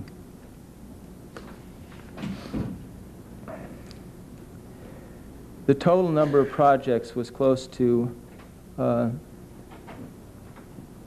were almost 1,300 if we subtract your 10%. That represented a significant total of the amount that was given countrywide. Why do you think you were so successful in getting such an incredible disproportionate share? Well, I think we put together a good team, and I think we had excellent proposals at the local level with the housing authorities. We lost one competition, but was successful in the others. I think we picked areas that needed the housing, that areas that previously had been underserved. I think we understood how the programs worked. We started out thinking that consultants were the bad guys, but you didn't need consultants. You were in-house consultants. You were right in the department. You were right in the very center, and it just simply astounds me that the IG's office still hasn't focused in on the center. The very center was Deborah Gordine. She made most of the decisions. You knew it because you made sure you wrote her. On two occasions that we know of, did you ever write her any other personal notes? Not that I know of. These are the only two personal notes? No, there's three. There's, no, there's three we have. well, there's one to the Colorado Housing Finance Agency. There's two notes that we have to Dear Debbie from you. Do you have any others? Did you ever write her any other personal notes? Yeah, I wrote her a note March 24th, 1987, on behalf of the Colorado Housing Finance Agency. And that's the only other one? Never any others? Best of my recollection, I don't know of any others. In a confidential source in the IG's report, it says, under Section 8 Mod Rehab program in the U.S. Department of Housing and Urban Development, there were initially approximately 9,000 units which were to be allocated throughout the country for rehabilitation. This is a source to the IG's office. However, several individuals, to include Silvio Di Bartolome's, Philip Abrams, and Philip Wynn, a former syndicate of a middleman or consultants through which mod rehab units could be allocated to specific individuals or firms. Then it says they were getting an unlimited number of mod rehab units for their use and were getting the rent reasonableness requirement waived for the rehabilitation projects involving those units. What was meant by the fact that they were getting the rent reasonableness requirements waived? I don't know what that source is referring to, but in the audit, there was an IG indication that there are two different. This is not an area where I have expertise. There are two different appendices that instruct on how to calculate the rent, and the IG was claiming that one of them is appropriate, and Benton was following the other appendix, which is the appropriate one to be used when there is FHA insurance. And isn't it true that that one enabled the rents to be even higher? Well, what it enabled the rents to be is what they're intended to be, which is the published fair market rent. Which was to be higher. In other words, there were two ways to do it, and the way that you were able to succeed was a way that enabled the rents to be a little higher. Isn't that not true? It was the higher rents, yes, Yes, sir. it was the higher rents. And the higher rents means who ultimately pays. The tenant pays no more. That's correct, isn't it? That's correct. So who makes up the difference with the higher rents? The taxpayer. Yeah. So basically we have yourself, the former undersecretary, getting over 1,300 projects and also making sure that you got the highest form of rents. And ultimately the taxpayer had to pay. I have to say I'm not reluctant at all to categorize this as being pretty sickening. And the fact is there wasn't a whole number of these units around the countryside. Some people realized they had to hire consultants. That was the way a meritorious problem. And the other people realized you just had to be in the inside, making those wonderful contacts with people like Deborah Gordine to get these projects. And it seems so obvious to me that it's just really not a difficult thing to categorize. It really stinks. And Mr. Chairman, I think we have documented beyond a shadow of a doubt how bad the system is, and we're going to have a few more witnesses, but it's a pretty amazing situation. Thank you very much. Thank you very much, Mr. Yes, Williams. The final witness today's hearing is Mr. Philip Wynn. former Assistant Secretary for Housing, the Department of Housing and Urban Development. Ms. Wynne, if you'll please come up to the witness table.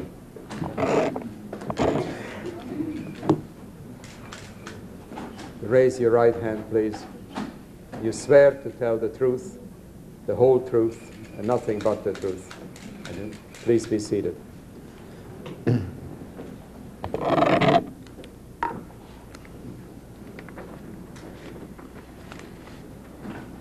Mr. Wynne, would you begin by establishing your relationship with the Department of Housing and Urban Development? Yes, I served as the Assistant Secretary for 1 year from March of 1981 till March of 1982. How did you obtain that position, sir? I was asked to serve by Secretary Pierce. Had you known him before? I had never met him before, no. How did he happen to ask you? What is your impression? After the election, I contacted various Republican sources indicating an interest in going with the administration. I had been the Colorado chairman, the Republican chairman. I also had a long career in housing from 1964 till that date. And I felt qualified to serve in some capacity, and through that methodology I was presumably requested to serve by Secretary Pierce. Would you describe for us your responsibilities at HUD? Yes, again, Mr. Chairman, I was there just for 1 year. To be truthful, I came from a long single-family background. We, at one time, I think, had the premier housing operation in Colorado, where we, at 1 year, had built as many as 1,000. I'm sorry, we can't hear you. Where we had built as many as 1,000 homes. My responsibility in business primarily was in the finance and the management area. So when I got to HUD, and after being appointed the Assistant Secretary, I had under me all of the single-family programs, the multifamily programs, and public housing. And that's in broad brush what my responsibilities were. Would you describe for us your working relationship with Secretary Pierce? Yes, I think the Secretary, made it clear after I got there that I did have a long background in housing, and pretty well let me run that particular division of the Department of Housing and Urban Development. It was a very cordial relationship. I worked with him on budgets.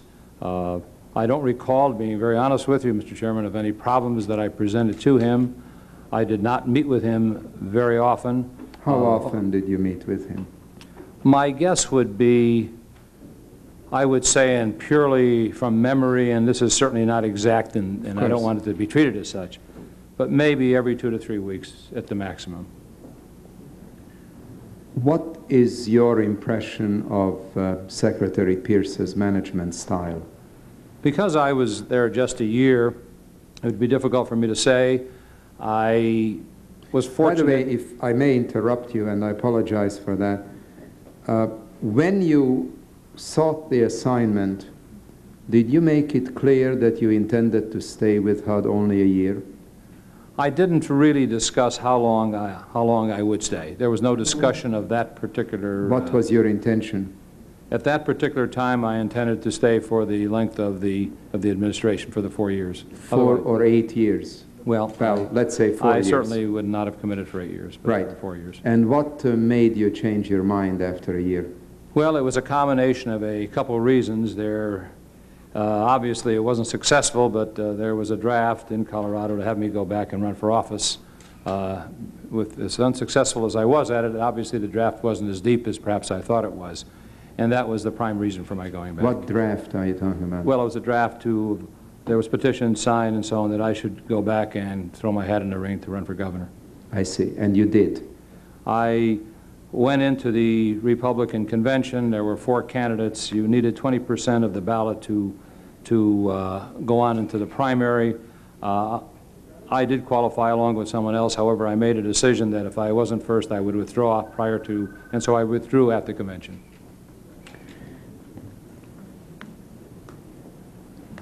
Could you describe for the subcommittee your relations with HUD after you left HUD as Assistant Secretary?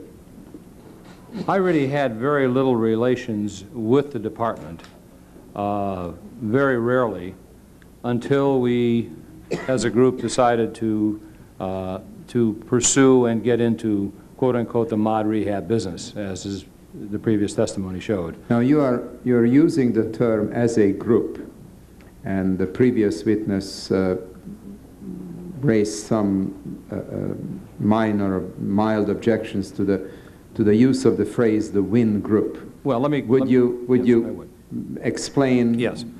We have a large office where I am in partners, or was, this is certainly a few years ago. Yes. I'm no longer involved, where I was the partner with many people in various entities.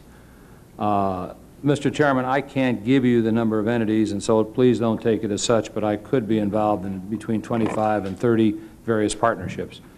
As we all seem to headquarter in this one location, the phone was answered, the WIN group, and I believe various entities may have used the stationery, but that was the extent of it. There was different partnerships, many partners having no connection with other partners. So when I say the group, I'm talking about the group that we put together, which was a separate team completely from my previous associates to develop mod rehab projects. And at one point you decided to go into moderate rehabilitation project work. Yes, we had done one project that frankly had been a nightmare that took about 3 years to complete. That was the 261 unit project that you had stated. That's Indian Springs? Indian Springs, yes. That was a project that a group of people owned. I happened to have a 15% interest in that particular project. When it was finally complete, we made a decision to keep it. I think it's important to state, Mr. Chairman, at that particular juncture, when there was a decision to go into, quote-unquote, this business, the tax law was changing. There was no knowledge of any tax credits, and when I was invited in to go into the Sierra Point, I believe, that's the name in Nevada, our intention was to own Sierra Vista. Sierra Vista, excuse me. Our intention was to own the projects because there were no particular tax benefits. The tax law had not passed yet. I was invited in if I would put up the credit, and I was the financial. It went on after that where we developed the team as time went on, and we attempted to bring in people who had expertise in all aspects of development, of finance, of marketing, of management, et cetera, et cetera, et cetera. And I personally believe that the team we put together was probably as competent a team as there was put together in the country. Ambassador Wynne, please be certain you understand the context in which I'm about to ask the next question. Once you leave the Department of Housing and Urban Development and you return to your position as a private developer, in the context of our economic system, your motivation can properly be profit maximization. This is not questioned, this is not challenged, this is accepted. However, the criteria by which the Department of Housing and Urban Development ought to use to allocate these scarce units should not be profit maximization for individual developers, but meeting the most pressing needs of low-income families for housing. Are we in accord so far? Absolutely. I appreciate that. So I stipulate in preparing the groundwork for my next question that you, as a private developer, had every right to search for projects which brought you maximum financial benefits. But it would have been quite wrong for the Department of Housing and Urban Development not to use criteria which are not profit maximizing criteria. We are together on this. Totally agreeable. Okay. According to the Inspector General, your group, the WIN group, however loosely structured, had a team of people scouring the country searching for projects which had basically three characteristics. One, a depressed economy where properties were cheap, Oklahoma, Colorado. High fair market rates. High fair market rates in the sense that there is usually a lag of about 2 years in bringing fair market rates in line with the economy, so that a newly depressed economy may have a published high fair market rate. And the third criterion, from the point of view of the WIN group, is that you were looking for rural areas close to urban centers because that further boosts the fair market rate. Is it fair to say that you, in looking for mod rehab housing projects, used basically these three sets of criteria? Not exactly. Then please expand. Mr. Chairman, I'm well aware I'm under oath, but I hope you can bear in mind that I never claimed during my year there that I was an expert on the programmatic situation. And so I speak with my expertise is in management, managing people, is in finance, it's in marketing. And I think I'm pretty good at those three, but frankly, as far as the program is concerned, I do not have a very much expertise, and so I hope you'll bear with me with my answers and do not treat these as exact statements because they're not the case. When I was at HUD that one year, I recall how difficult it was for projects to get funded under this particular program. And I recall how one of my extraordinarily able assistants worked out a program combining, I believe, 223F with mod rehab just to make it work. It was not a popular program. It was a program where many units would come back through recapture because they could not be used. It was in many ways an unworkable program. When we decided to go into this program, and it's interestingly enough, we decided, and I remember sitting down with my partners and telling them this, I'm the oldest one of this group. I says, but if you buy these projects and you buy them properly, and you keep them and give them tender, loving care for 15 years and take care of those tenants. And incidentally, I think one of the things that has disturbed me about all of these hearings that I've heard about, even though I've been in Switzerland, no one has ever talked about the caliber of the projects. I think our projects are the best in the country, and I think our tenants are well taken care of. I hate to disappoint you. You're not disappointing me. I hate to disappoint you, Mr. Ambassador, but every single witness claims that his projects are the best in the country. Well, but I would think, I certainly have no right to tell the committee what to do, but I think it would be well worth everybody's time if the projects were examined. But regardless of that. Yes, Congressman Shays. Sir, there was no competition. There was no way to evaluate these programs. You had an associate who had a lock right into the very center of the agency. And therefore, there was no competition. If you really wanted meritorious, projects, then you would have wanted it on a competitive basis. But instead, you didn't have it that way. You worked directly with Deborah Gordine, and then she signed off on them. Congressman, I think this is important to state, and I did not have a chance to thoroughly examine the IG report, so bear with me. But I've been gone for HUD for almost 8 years. I would imagine that there has been probably 600 to 700 projects funded during this period. I don't know the exact number. I know during the 5 years there was 324.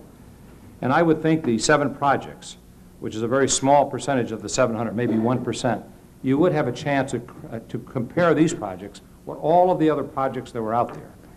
And as far as no competition, I did not deal with the housing agencies per se, and again, this is not my expertise. But I understand in one of the projects there were 6 bidders, so there was competition. We can't let you get away with that, sir. You don't think that's true? No, that's not true. There was not competition.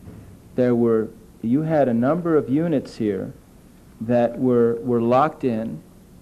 There was no competition. If there was advertising, it wasn't competitive because your project had basically been selected by the central office. We've already had so much testimony that has determined that this program worked right out of the center office. It was not worked by the civil servants.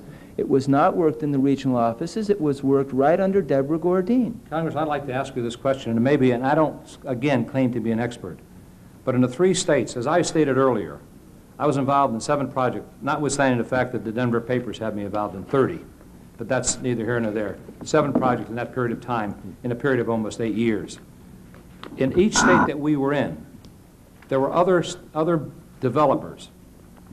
To ask consultants, I don't know who handled the programs, but in each of those states, there were other projects built. We weren't the only developer developing in Colorado, Nevada. I'm going to relinquish back to the chairman, but it's a very simple answer. There were other people who wanted to get projects funded, and some were.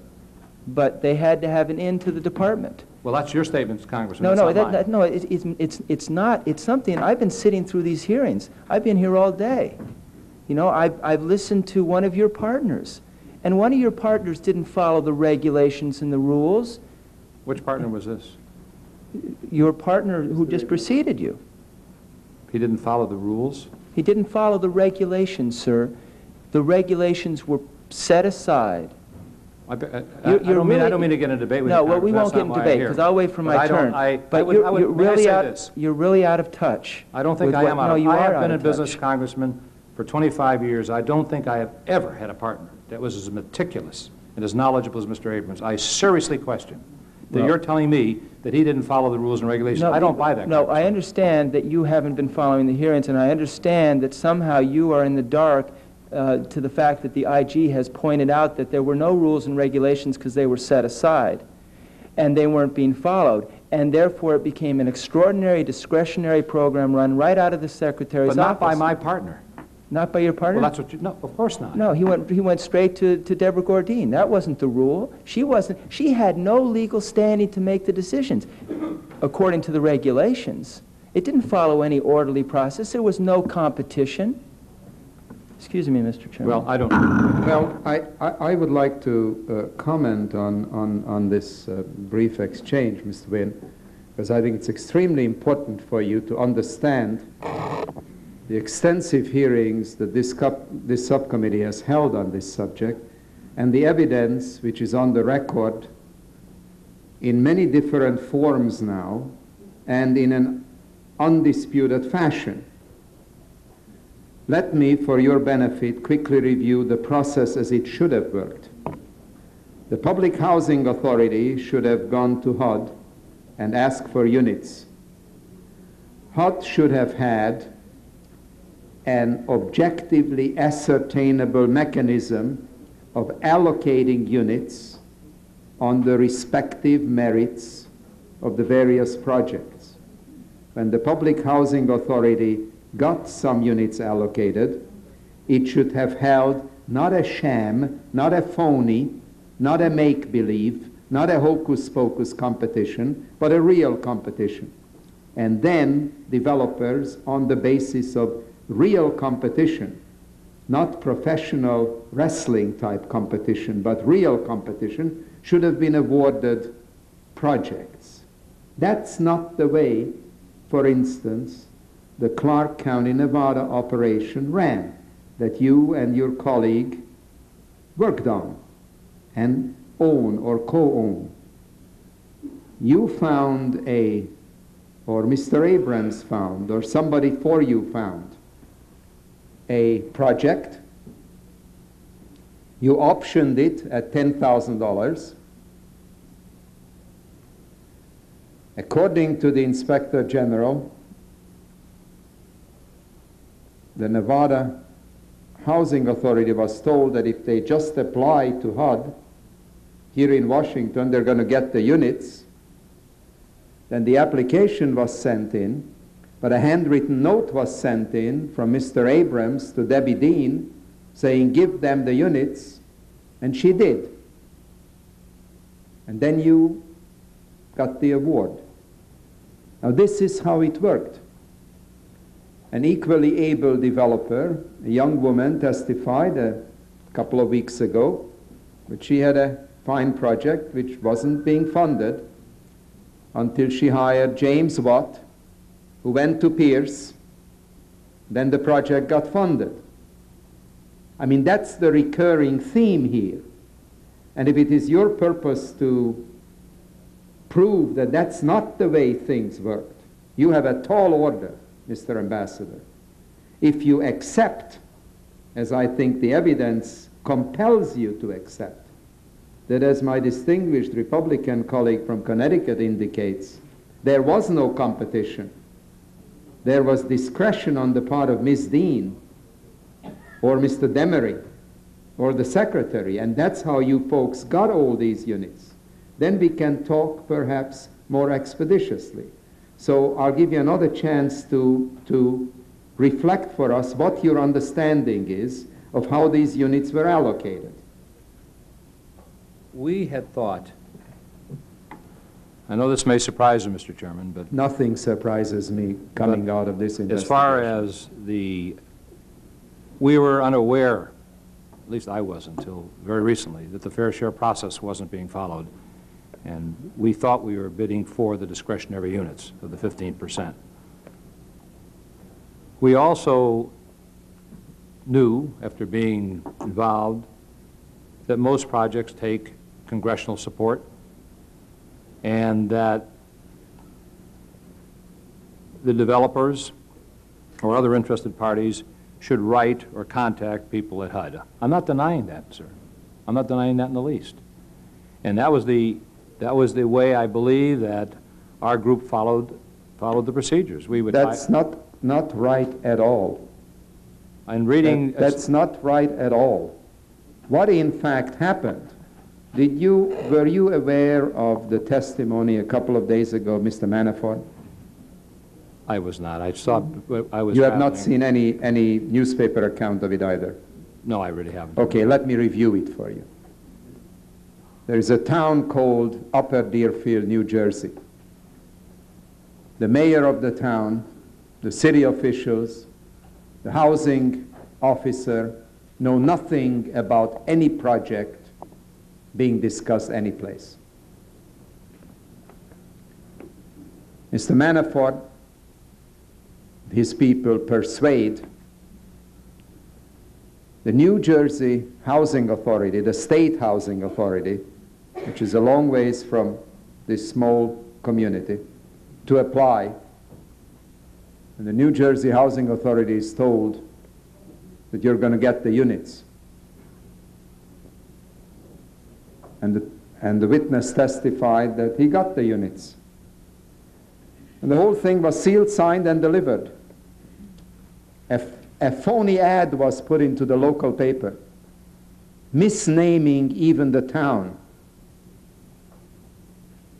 before the local housing officer and the mayor and the city council ever find out about this project.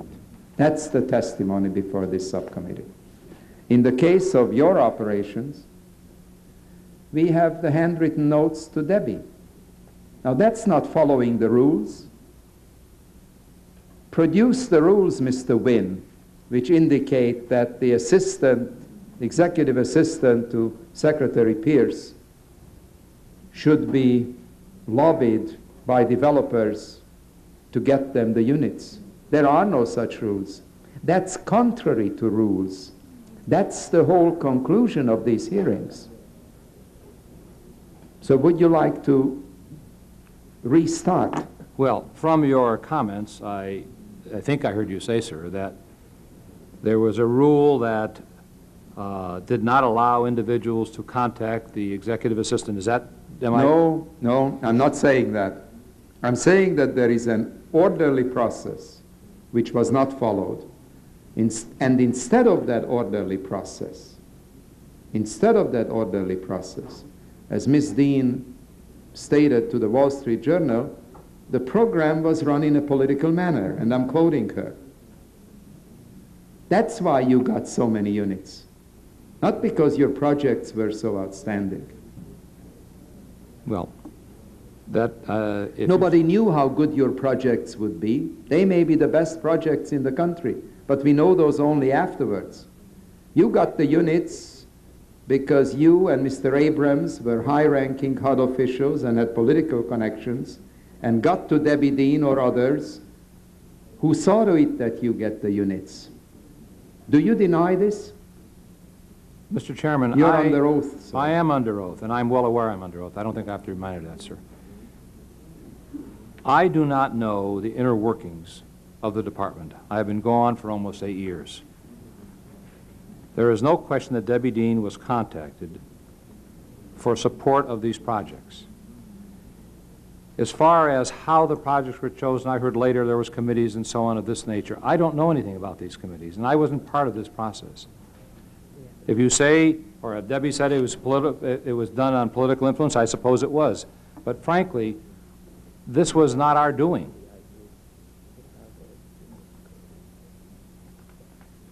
Well, let me tell you what her affidavit is to the Inspector General. Whose affidavit, sir? Miss Dean's. I'm sorry. Dated March 3, 1989.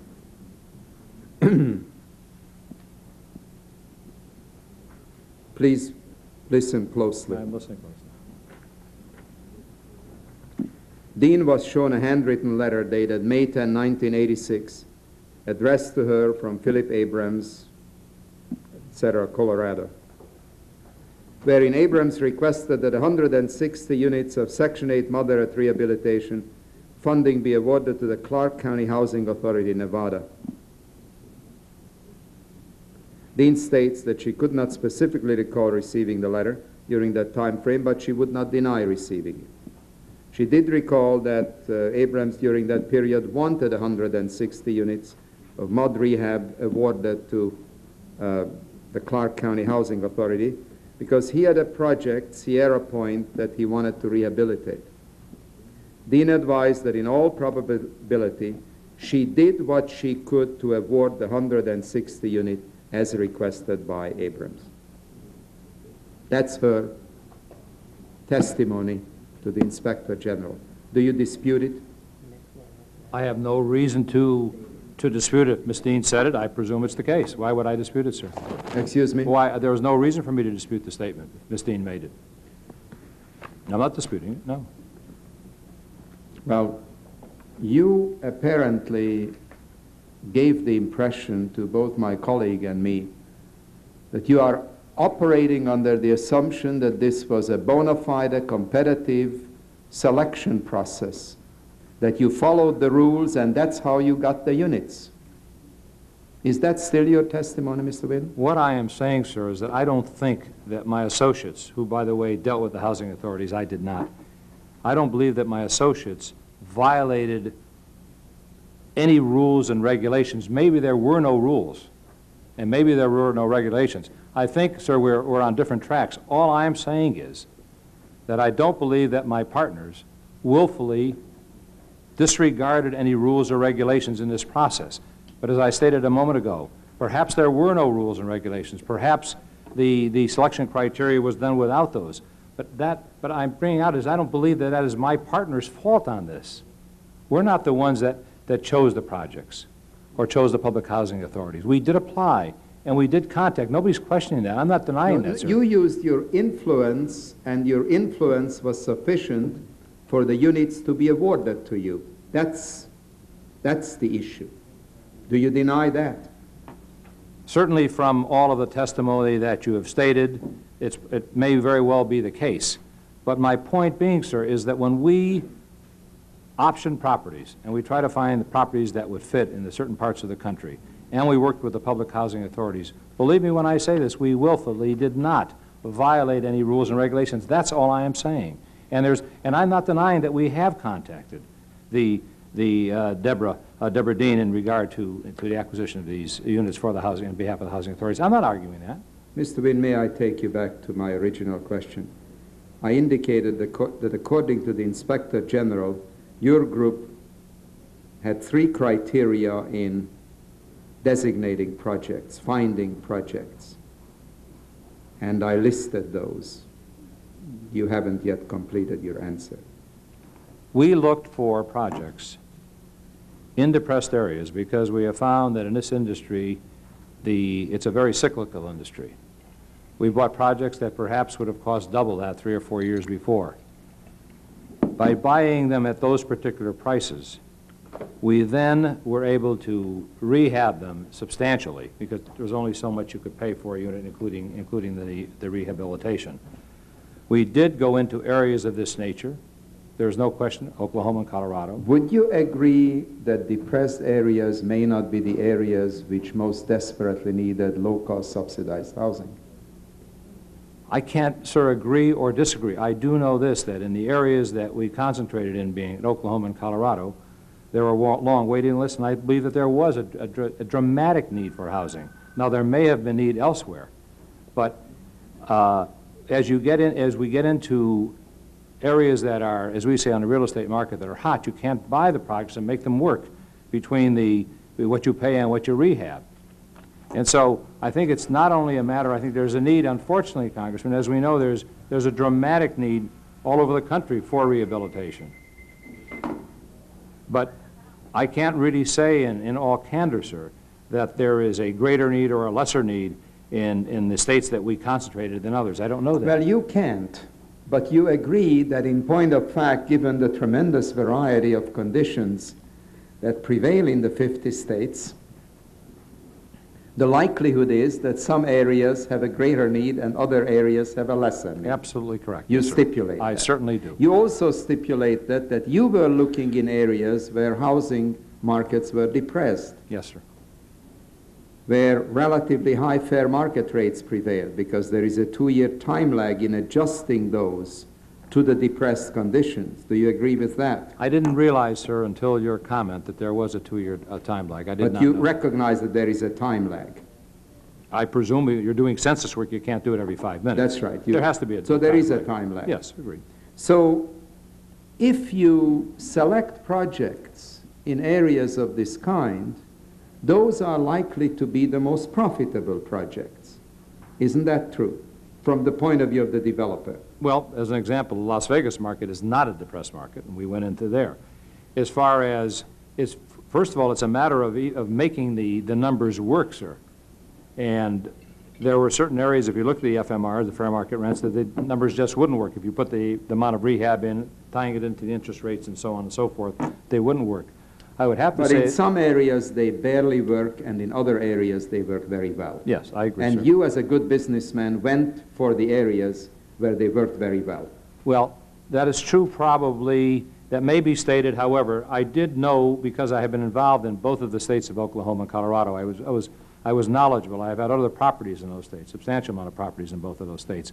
So I was comfortable, and I was aware of the conditions there. And as we put all of our numbers into the computer, tying into the current interest rates, the projects did work. There's no question on that, sir. I'm not denying that. You also agree, don't you, that from the point of view of the HUD decision-making process, the degree of profitability should not be the criteria?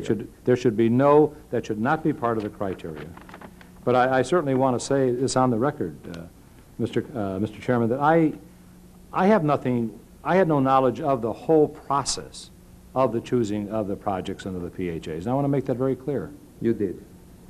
You met on several occasions Mr. Demery, is that correct?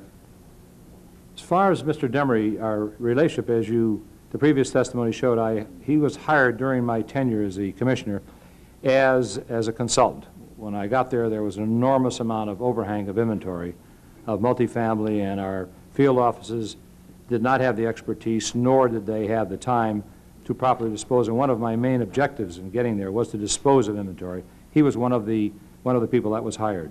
After he was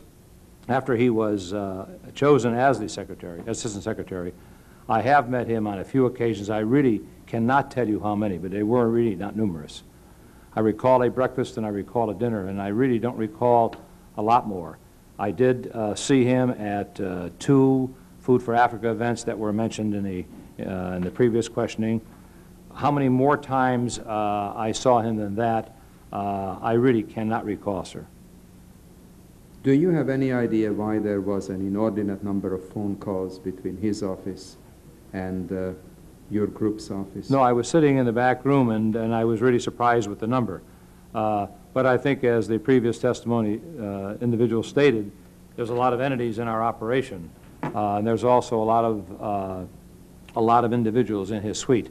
But I cannot, in all candor, tell you, Mr. Chairman, why the number of phone calls, that large number existed. They certainly did not go between Mr. Demery and myself. This I can tell you. When you did use Benton Mortgage Company to finance some of your projects, is that Yes, right? we did. Are you aware that that company is currently on probation as a result of the Inspector General's report? No, I'm not, sir. Are you aware of the fact that the Inspector General found that Benton manipulated the mortgage and rental computation to obtain the highest possible mortgage figure? I don't want to say anything here that's not true, and I certainly would not do this willingly. In a meeting with a few of us a day or so ago, I believe, and I say this very sincerely, sir, that might have been mentioned, but I really cannot say 100% recalling that statement. According to the Inspector General, they used calculations that dramatically increased the cost of these programs to the taxpayer. What I have been advised, and again, as you know, I haven't been here, that based on the comments that were made in the audit report on the Sierra Point project, or Sierra Vista, whatever, the Las Vegas project, we hired outside counsel that had never represented us before and are in the process of presenting a report to the committee, which shows in the third party's thoughts that the report of the IG is not correct and that the work that Benton had done is correct. I'm not ducking the question. I will have to ask you to suspend for a moment. The committee will be in recess because we have a vote. We'll continue in a few moments. While members of the House Government Operations Subcommittee on Employment and Housing recess, we'll once again take a short break to bring you some more schedule information. We'll return with more of this hearing on federal housing contracts in a few moments.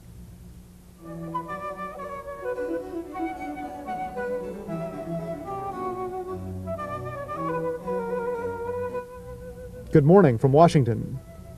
Tune in this Sunday evening for Book Notes. Our guest this week will be Elizabeth Colton, former press secretary to Reverend Jesse Jackson when he was a presidential candidate. Her new book is titled The Jackson Phenomenon: The Man, the Power, the Message. Again, that's The Jackson Phenomenon, this Sunday on Book Notes at 8 p.m. Eastern Time, 5 p.m. on the West Coast. Our overnight schedule continues in 45 minutes with a speech by Vice President Dan Quayle to the annual conference of the Heritage Foundation. The focus of the conference this year is U.S. policy in Asia, and the Vice President's remarks will come up at the conclusion of a hearing on federal housing contracts before the House Government Operations Subcommittee on Employment and Housing. After the Vice President's remarks, we'll continue to look at U.S. policy toward China as we air a portion of debate from the House of Representatives on a sense of Congress resolution supporting the President's policies. That airs just before 3:30 Eastern Time. At 4:25 a.m. Eastern Time, 1:25 Pacific Time, you'll hear other congressional reaction to the administration's China policy from congressional leaders, including House Majority Leader Richard Gephardt of Missouri. Then it's a news briefing sponsored by the Congressional Human Rights Caucus, which not only looks at China, but human rights violations in other parts of the world. That comes up at 4:40 Eastern Time. At 5:15 Eastern Time, 2:15 for our viewers on the West Coast, the Senate Appropriations Subcommittee on Defense holds a hearing on appropriations for the next fiscal year. The witness was Defense Secretary Dick Cheney. That runs a little less than 2 hours, and we'll follow it with a re-air of that comes up at 4:40 Eastern Time. At 5:15 Eastern Time, 2:15 for our viewers on the West Coast, the Senate Appropriations Subcommittee on Defense holds a hearing on appropriations for the next fiscal year. The witness was Defense Secretary Dick Cheney. That runs a little less than 2 hours, and we'll follow it with a re-air of the remarks of Vice President Dan Quayle to the Heritage Foundation. At 7:35 a.m. Eastern Time, 4:35 Pacific Time, Illinois Representative Lynn Martin holds a news conference to announce that she'll be a candidate for the U.S. Senate in 1990. Following that, at 8 a.m. Eastern Time, is this week's Journalist Roundtable and live viewer call-in. Our panel this week includes reporters for USA Today, the Boston Globe, and the Wall Street Journal. At 9:30 a.m. Eastern Time, 6:30 on the West Coast, we'll re-air the Congressional Human Rights Caucus news conference. And at 10 a.m. Eastern Time, the House of Representatives meets to continue consideration of the Foreign Aid Bill. We'll bring you live gavel-to-gavel coverage of the session. That's our schedule for the rest of the evening into Friday morning. Thanks for being with us. Secretary of Transportation Samuel Skinner. William Riley, Administrator of the EPA, and Ron Brown, Chairman of the Democratic National Committee, speak to mayors from around the nation. The closing plenary session of the U.S. Conference of Mayors on C-SPAN, Sunday, beginning at 1 p.m. Eastern, 10 a.m. Pacific Time. Did you know that C-SPAN publishes a weekly newspaper? It's called the C-SPAN Update, and it's a useful companion to your C-SPAN viewing. In its 12 pages, you'll find stories about our public affairs programming, articles concerning the issues, events, and newsmakers we cover. There's information about our network and feedback from viewers just like you. Plus, a pull-out section with our general schedule, including airtimes for programs we know about in advance. Just $24 a year brings you 50 issues of the C-SPAN Update. To place your order now, call 1-800-346-8800. Use your credit card, or we'll be glad to bill you. This week's update spotlights Bush administration policies on the savings and loan industry and on environmental protection. And we preview the annual meetings of the U.S. Conference of Mayors. If you order the C-SPAN Update now, you'll receive a free gift. C-SPAN's elegant 10th anniversary poster, 24 by 36 inches and suitable for framing. Call 1-800-346-8800 and we'll send you our anniversary poster and 50 issues of the C-SPAN Update, both for just $24. Call now. C-SPAN is a non-profit cooperative created and supported by the cable television industry as a public service to its national cable television audience. In addition, C-SPAN is underwritten in part by the following. C-SPAN programming is brought to you in part by a gift from Harper's Magazine, America's first magazine. NYNEX, a family of companies with over 100 years' experience combining telecommunications, business services, information systems, publishing, and software. When the question is information and communications, the answer is NYNEX.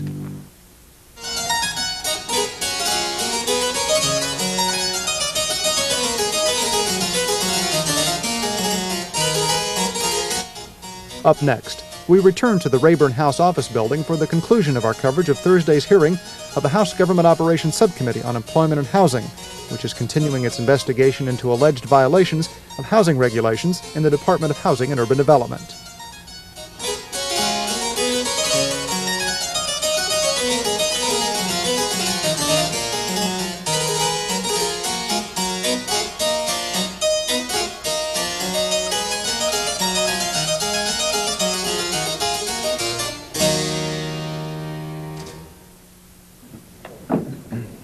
Subcommittee will resume. You wanted to make a statement, Yes. Mr. Wim.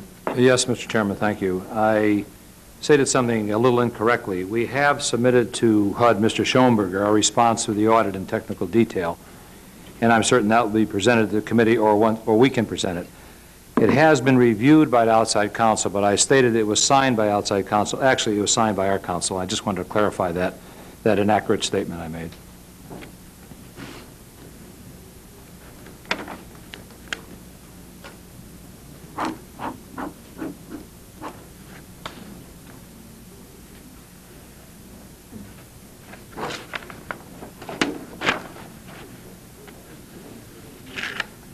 Former executive assistant to Secretary Pierce, Mr. Lance Wilson, was a partner in a number of projects developed by your group. Is that correct? Yes, sir. Yet Mr. Wilson worked for Payne Weber in New York. What expertise did he bring to your operation? I think we have to go back when this partnership or this association was created. We were good friends when we served together at the department, had remained good friends throughout the years. Once, when the project in Las Vegas was started, and it was started by the process by Mr.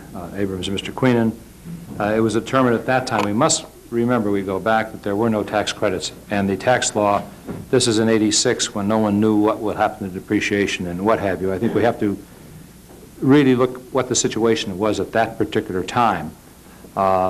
The one ingredient that we did need was tax-exempt financing expertise, which Lance had because of his background. And I was approached about his joining the group to becoming an additional partner in future projects. He was not a partner in the Las Vegas project. I remember, like yesterday, I said to Mr. Abrams, let's get together with him, and we were both flying, and we met him in Chicago at the airport. And as I stated earlier, what I said to both of them is that what we need, if we want this, I will put up all of the money. In fact, interesting enough, we talked about risk. At one time during this process, I was $2 million at risk, so there is some risk to this. But I said, my function will be, I'll put up all the money. Abrams will develop them.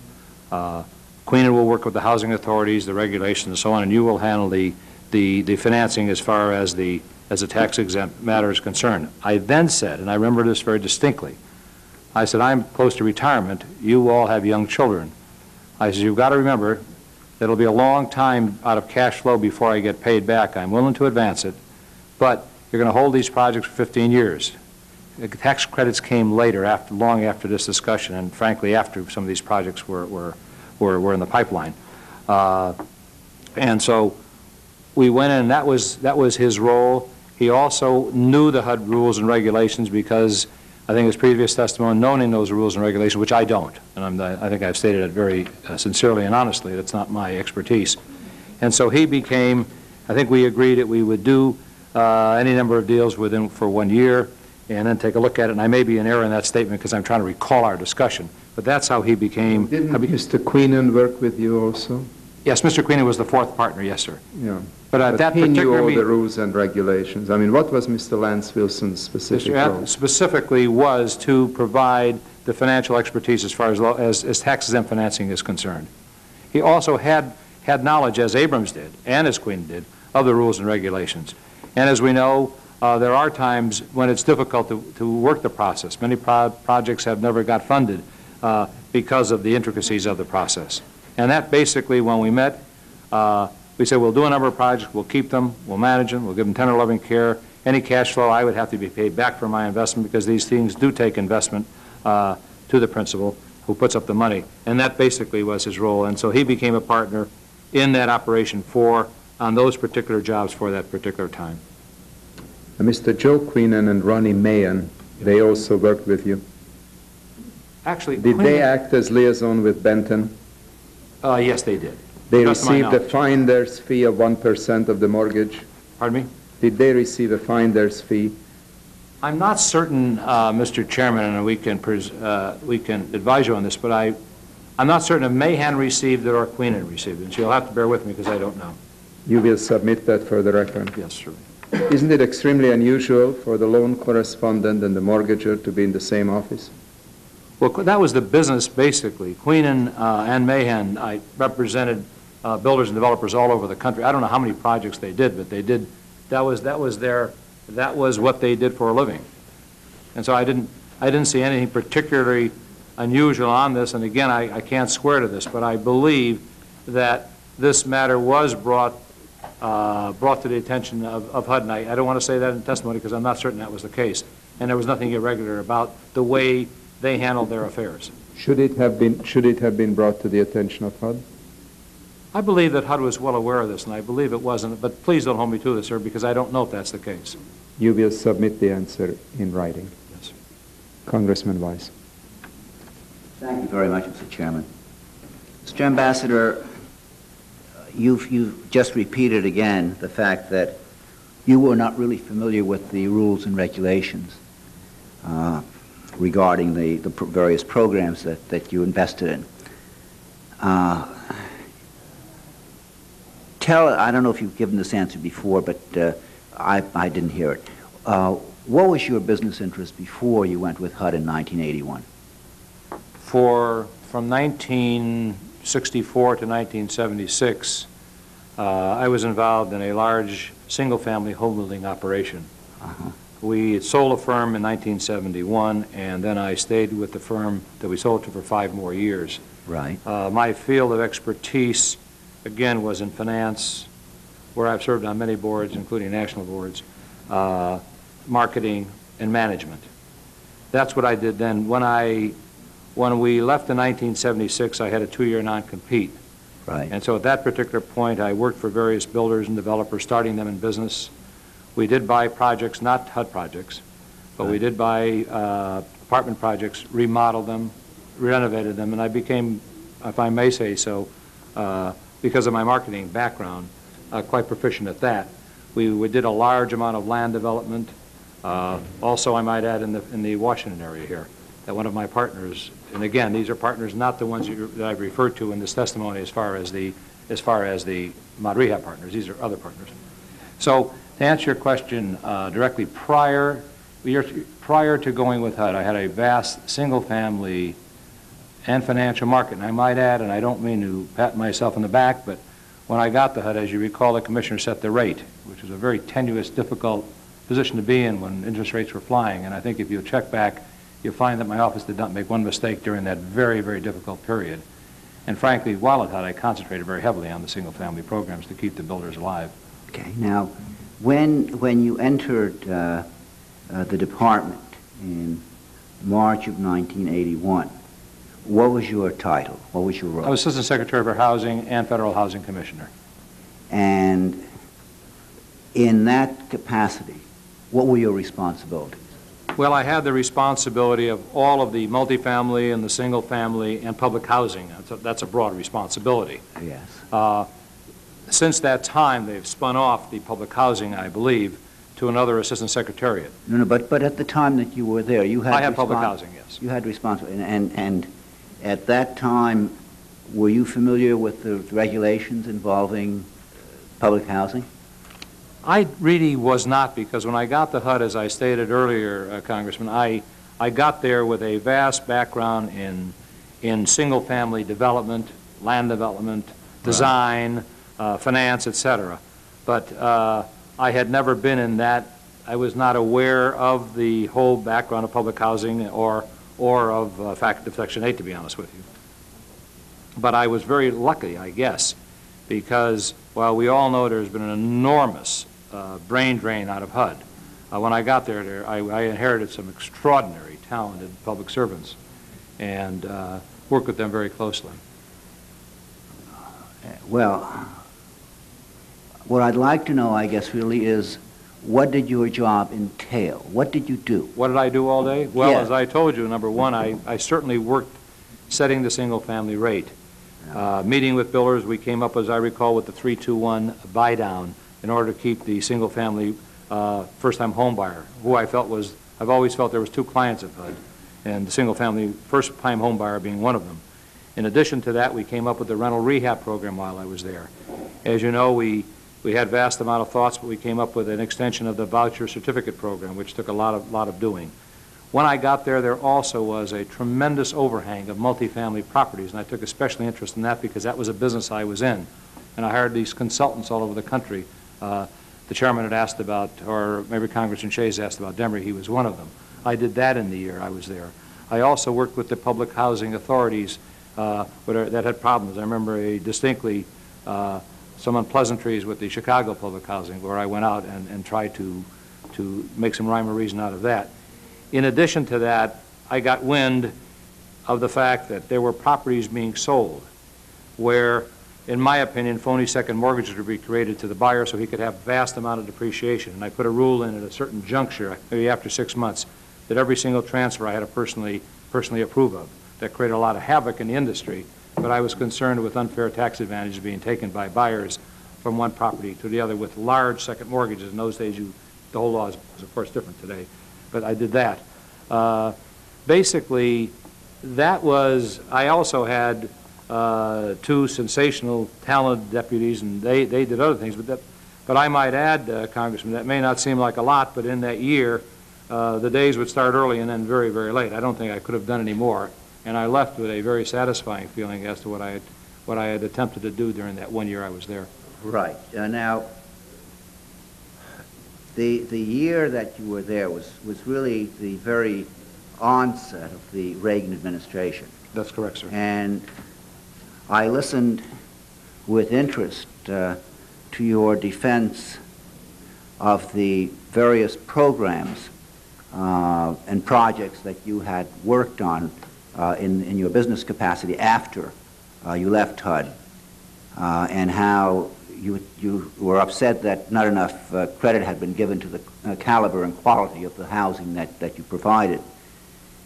And as I recall, and I was here during that time, the Reagan administration was intent on significantly slashing federal participation, government participation in various support and subsidized housing of the federal government. That was ongoing while you were with the agency, isn't that correct? Yes, sir. And what was your role in cutting back on those programs? Let me, if I may, kind of speak from pure memory. And if I'm in error in any of my testimony, it's purely from memory, not on purpose. Thank you. But after soon getting there, and I acted as a consultant for a short time before I was confirmed, I believe that I was asked to present some of my thoughts in writing afterwards. And I think what the comments were, when I got there, I firmly believe that, I don't care if Mr. Carter, President Carter had been reelected, I think there would have been a cutback on the new production because of the tremendous costliness of the program. But I think you'll find in testimony that I gave in writing to the Senate banking, I stated that my focus would be on more vouchers and more certificates and the moderate rehab program. I firmly believe, bottom of my heart, that it is very important for the government to have a role in the rehabilitation of existing merchandise rather than building new. And I certainly helped develop the whole voucher program, which I felt was very important, which is now in existence. There is no question that when the Reagan administration got in, the programs were cut. But again, referring to my personal testimony in writing, I think I favored the moderate rehab program, and I favored the expansion of some type of voucher certificate program because I thought that might solve the problem that we were trying to overcome by not building more Section 8 new production. Well, in point of fact, the moderate rehab program itself was significantly cut back during the 8 years of the Reagan administration. Isn't that correct? That's correct. And did you, in writing or orally, express any opposition publicly to the cutback in the moderate rehab program? I don't believe so, sir. Did you at any time privately, either in writing or orally, express opposition to the cutback in the moderate housing program?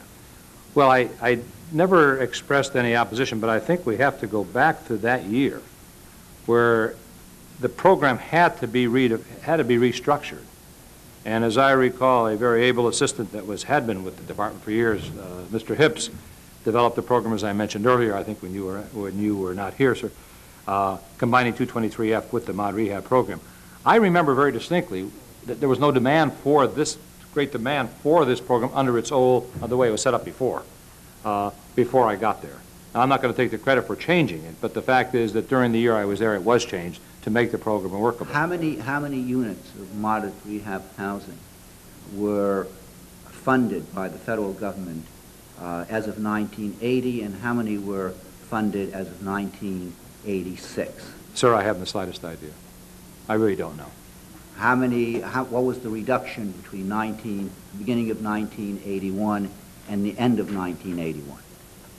Again, sir, I really don't know. Well, if I told you that in 1981 the moderate rehab program was funded to the extent of $1.826 billion, and that in fiscal 1989 that number had been reduced to $368.5 million. I'm sorry, it reduced to what? $368.5 million by almost 80% reduction. Would you disagree with those numbers? If you say so, sir, I certainly would not disagree. You'd spoken about the bright and able and outstanding deputies that you had, one of those was Mr. Abrams, is that correct? That is correct. Okay. And when you went back, you came from the Rocky Mountain area yourself, is that correct? That is correct. Colorado. I've lived there my whole adult life. Right, okay. And so you were familiar yourself with the depressed nature of housing in Colorado, Nevada, that area, is that correct? When I went back, it was not depressed. It became depressed, oddly enough, when I was campaigning. It started with the drop-off of the Sinfield program, but when I returned, it was not depressed, and frankly, so your question, your statement, I'm certainly sincere, but it was not, when I got back, there was no housing depression per se. Right. But ultimately there was, and you in fact sought out properties in depressed areas, as you've already testified. This was, I think, 5 or 6 years later. Right. Yes, okay. sir. And there was some discussion as to how these programs were identified and what the relationship was to the various housing authorities.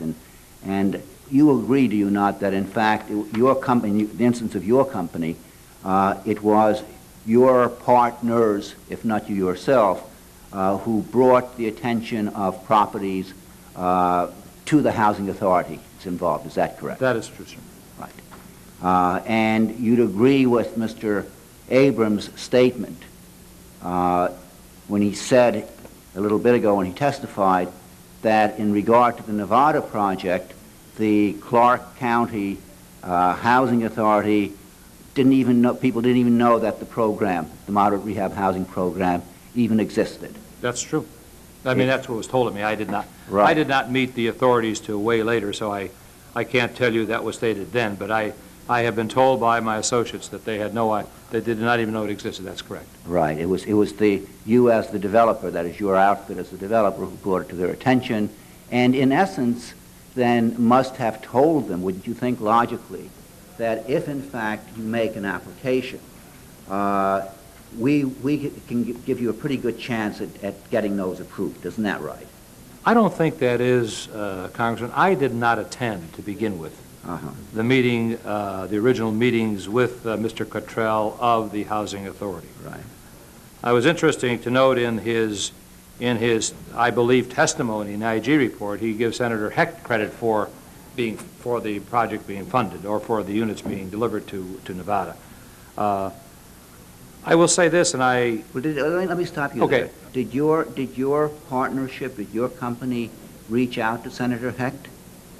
I did not know. No, all right, but did any of your partners? I do not know this, and I do not know if my associates contacted Senator Hecht or not. I have no idea of this. As a general proposition, wouldn't you have lined up congressional support for projects that you were interested in? I believe, see, the reason I'm not ducking your question, well, well, I'm not ducking because for this reason. If I did not deal with the housing authorities. That was not that was not part of my work in our projects. I did not deal with any. You put up the money.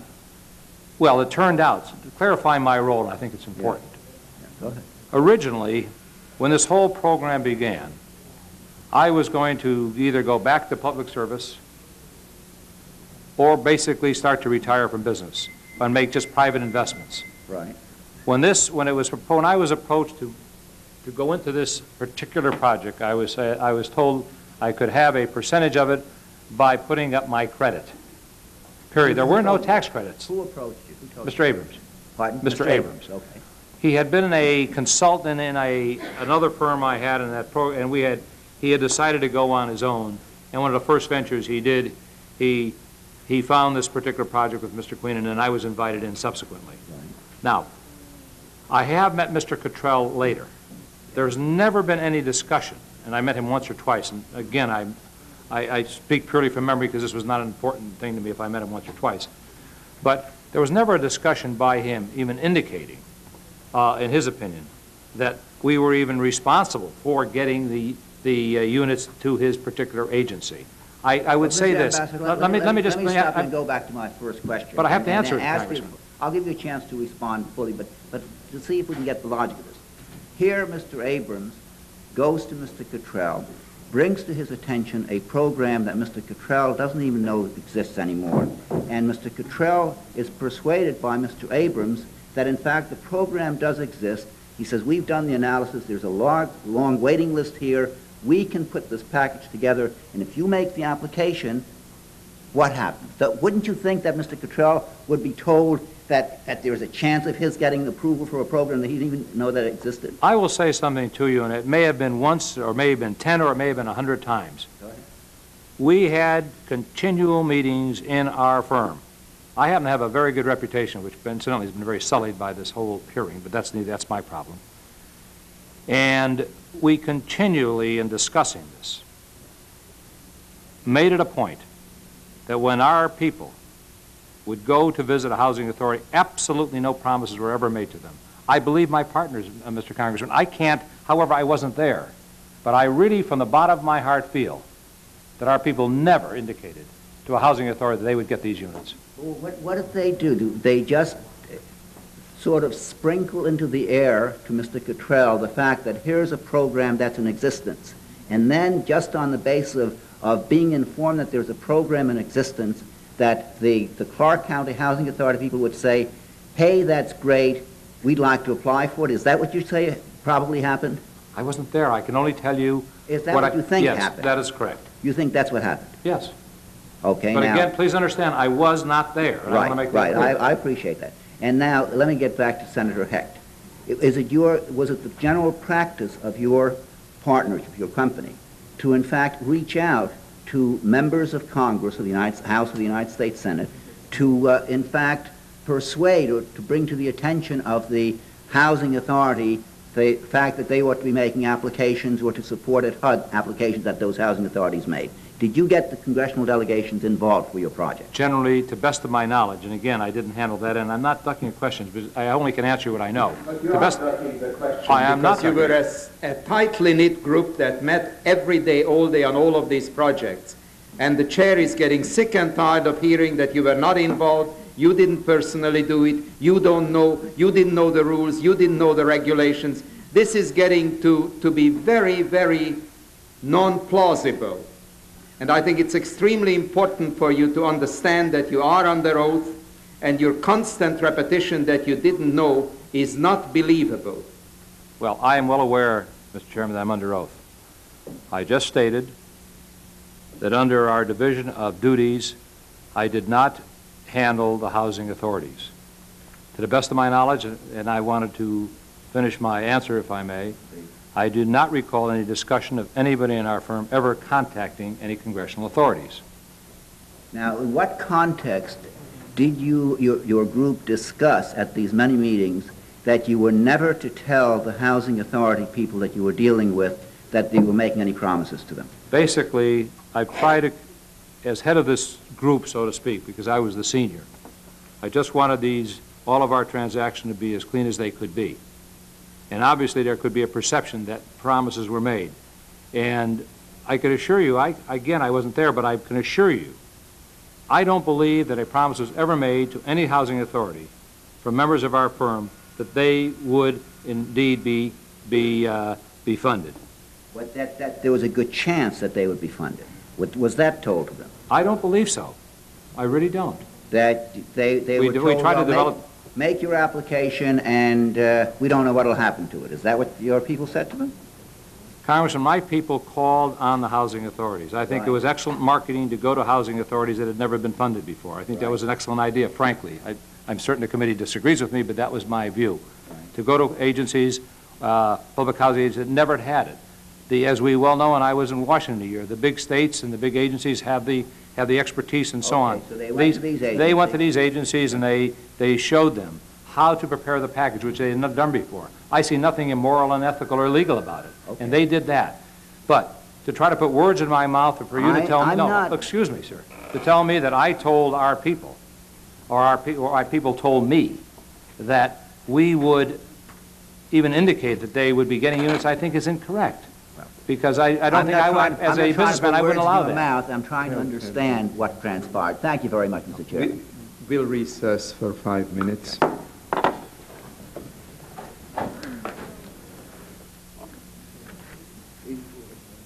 Subcommittee will resume. Congressman Shays.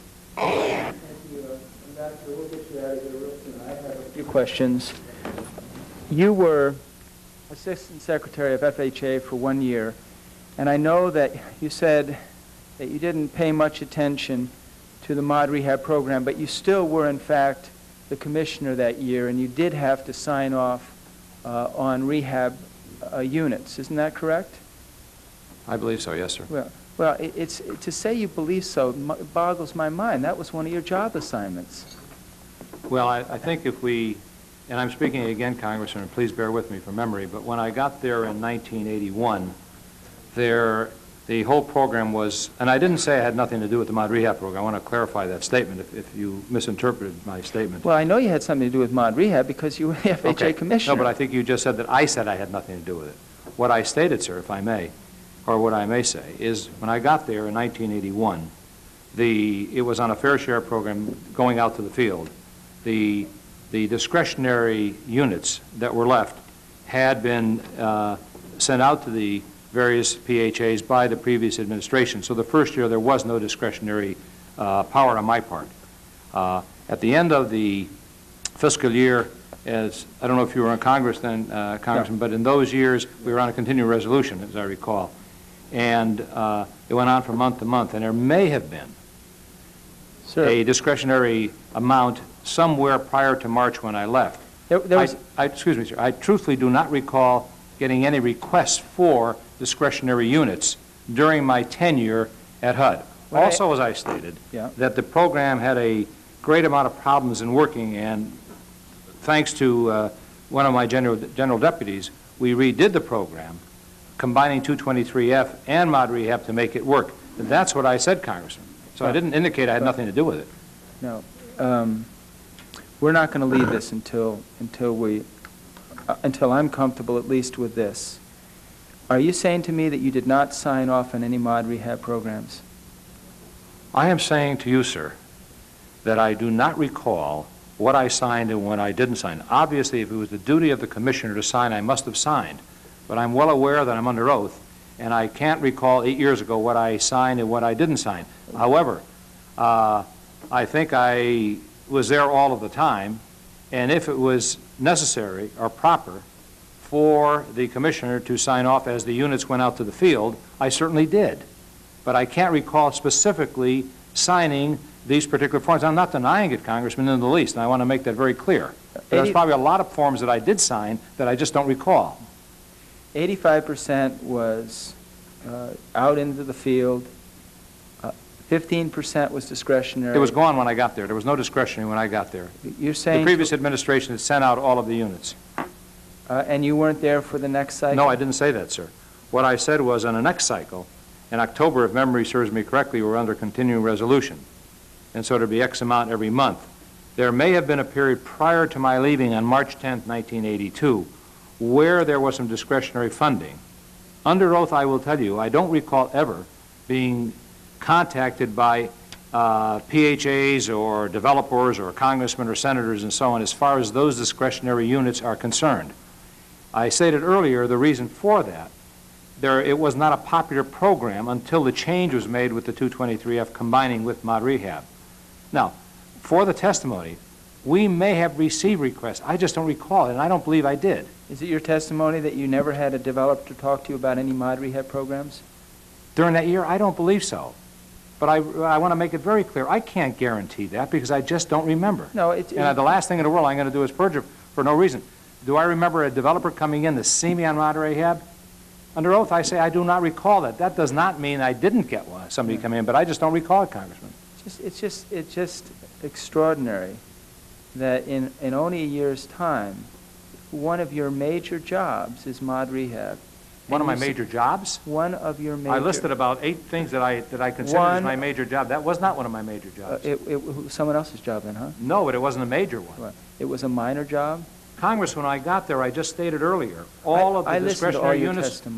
I did listen to all your testimony. Okay, so if the units went out, what could I did make it a function of trying to combine because I had heard from my staff that it wasn't working, and I commissioned Mr. Hips, who was one of my general deputies, to make the program work, and he came up with the idea of combining 223F with mod rehab. That I did. And describe to me 223F. 223F is a co-insurance program, and I can't give you the intricate details, but I recall by letting the co-insurer handle the program, maybe it was because of the time element, because I understand from memory that some of the projects would go on for 2 years and they could never get funded because of the enormity of the detail. It's your testimony, therefore, to summarize what I think you're telling me, that you were, while you were FHA commissioner, which one of your responsibility was the oversight of the mod rehab program, you never remember a developer talking to you about the 85% that was allocated geographically. You never remember a developer talking to you about the 15% that was discretionary. You have no remembrance of this program or signing off on any. You're saying you may have. That's your testimony. Is that correct? My testimony, I think you've stated exactly. Okay. Deborah Gordine made it very clear to everyone that it was set up and designed to be political. I would say we ran it in a political manner. Judith Siegel made a statement, and I'll only be 5 more minutes, so I think we'll do it, that I am sure you recognize that HUD is not an easy agency to work with. It is an agency in disarray with confused and conflicting policies, and we needed someone who could get it to respond. Mr. Watt played that important role, one that was unfortunately a necessity. Now, who was your Mr. Watt? Who cut through all the red tape? I contacted Deborah Dean twice, and I can't recall if it was in writing or a long-headed note or what have you, probably on the phone, describing 2 projects in Colorado. Yeah. Isn't it fair to say you didn't need a Mr. Watt because you had a Mr. Abrams, who was the former undersecretary? I had no reason for having a Mr. Watt or anybody else like that. Well, the record shows that the only people basically who played a major role were all HUD officials. Yourself, you were a former FHA commissioner. Philip Abrams was the undersecretary of HUD. Joseph Queenan was a former employee working in the Denver office. Lance Wilson was the former chief of staff. It seems to me that you got a whole host of these Mr. Watts right working for you. The IG made a tip, and the tip was your outfit, they were getting an unlimited number of mod rehab units for their use.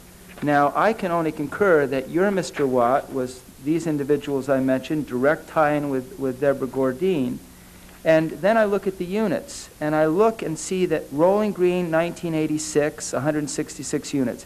Now, in 87, you had Sierra Vista, 209, Windsor Apartments, 202 in 87, Sierra Point, 160 in 87, Windsor Court, 143 in 87, Terrace Apartments, 206 in 87. You had over 1,000 units in 1 year, which I think represents about 1/6 of what was available for the entire country. You got 1/6. You got 1,000 of about 6,000. So you didn't need a Mr. Watt. You had it all. You had all the former HUD employees who went right to Deborah Gordine. Now tell me how that's competitive. As has been described here today, and very clearly, there were no written procedures. I don't think that we broke the rules. It's obvious that this whole system perhaps has to be changed. But again, we, as I stated earlier, Congressman, we tried to develop the best projects possible. If you go out to the years that I was away from HUD, there were many years that we applied for no units through the public housing authorities. You have the facts that, according to what I understand, there were no written procedures. But frankly, we were not part of the decision-making process. If you're asking me, should there be a decision-making process and rules be set up? Of course they should be. But I think that was a function of the Department of Housing and Urban Development, and maybe even of Congress, not of ourselves as developers. Well, I find that's encouraging. The bottom line is you got 1,000 units. It all happened during Deborah Gore's tenure, Dean's tenure.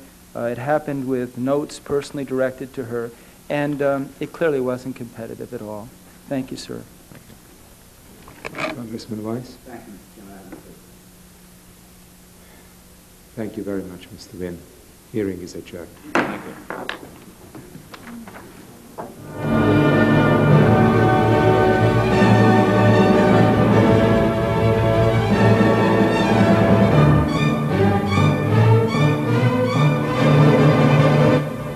You've been watching one in a series of a continuing investigation of federal housing contracts being conducted by members of the House Government Operations Subcommittee on Employment and Housing. If you'd like more information, you can write to the subcommittee in room B349A of the Rayburn House Office Building. In Washington, D.C., the zip code is 20515. Coming up next, we'll break for some schedule information and follow that with a speech by Vice President Dan Quayle at the annual meeting of the Heritage Foundation.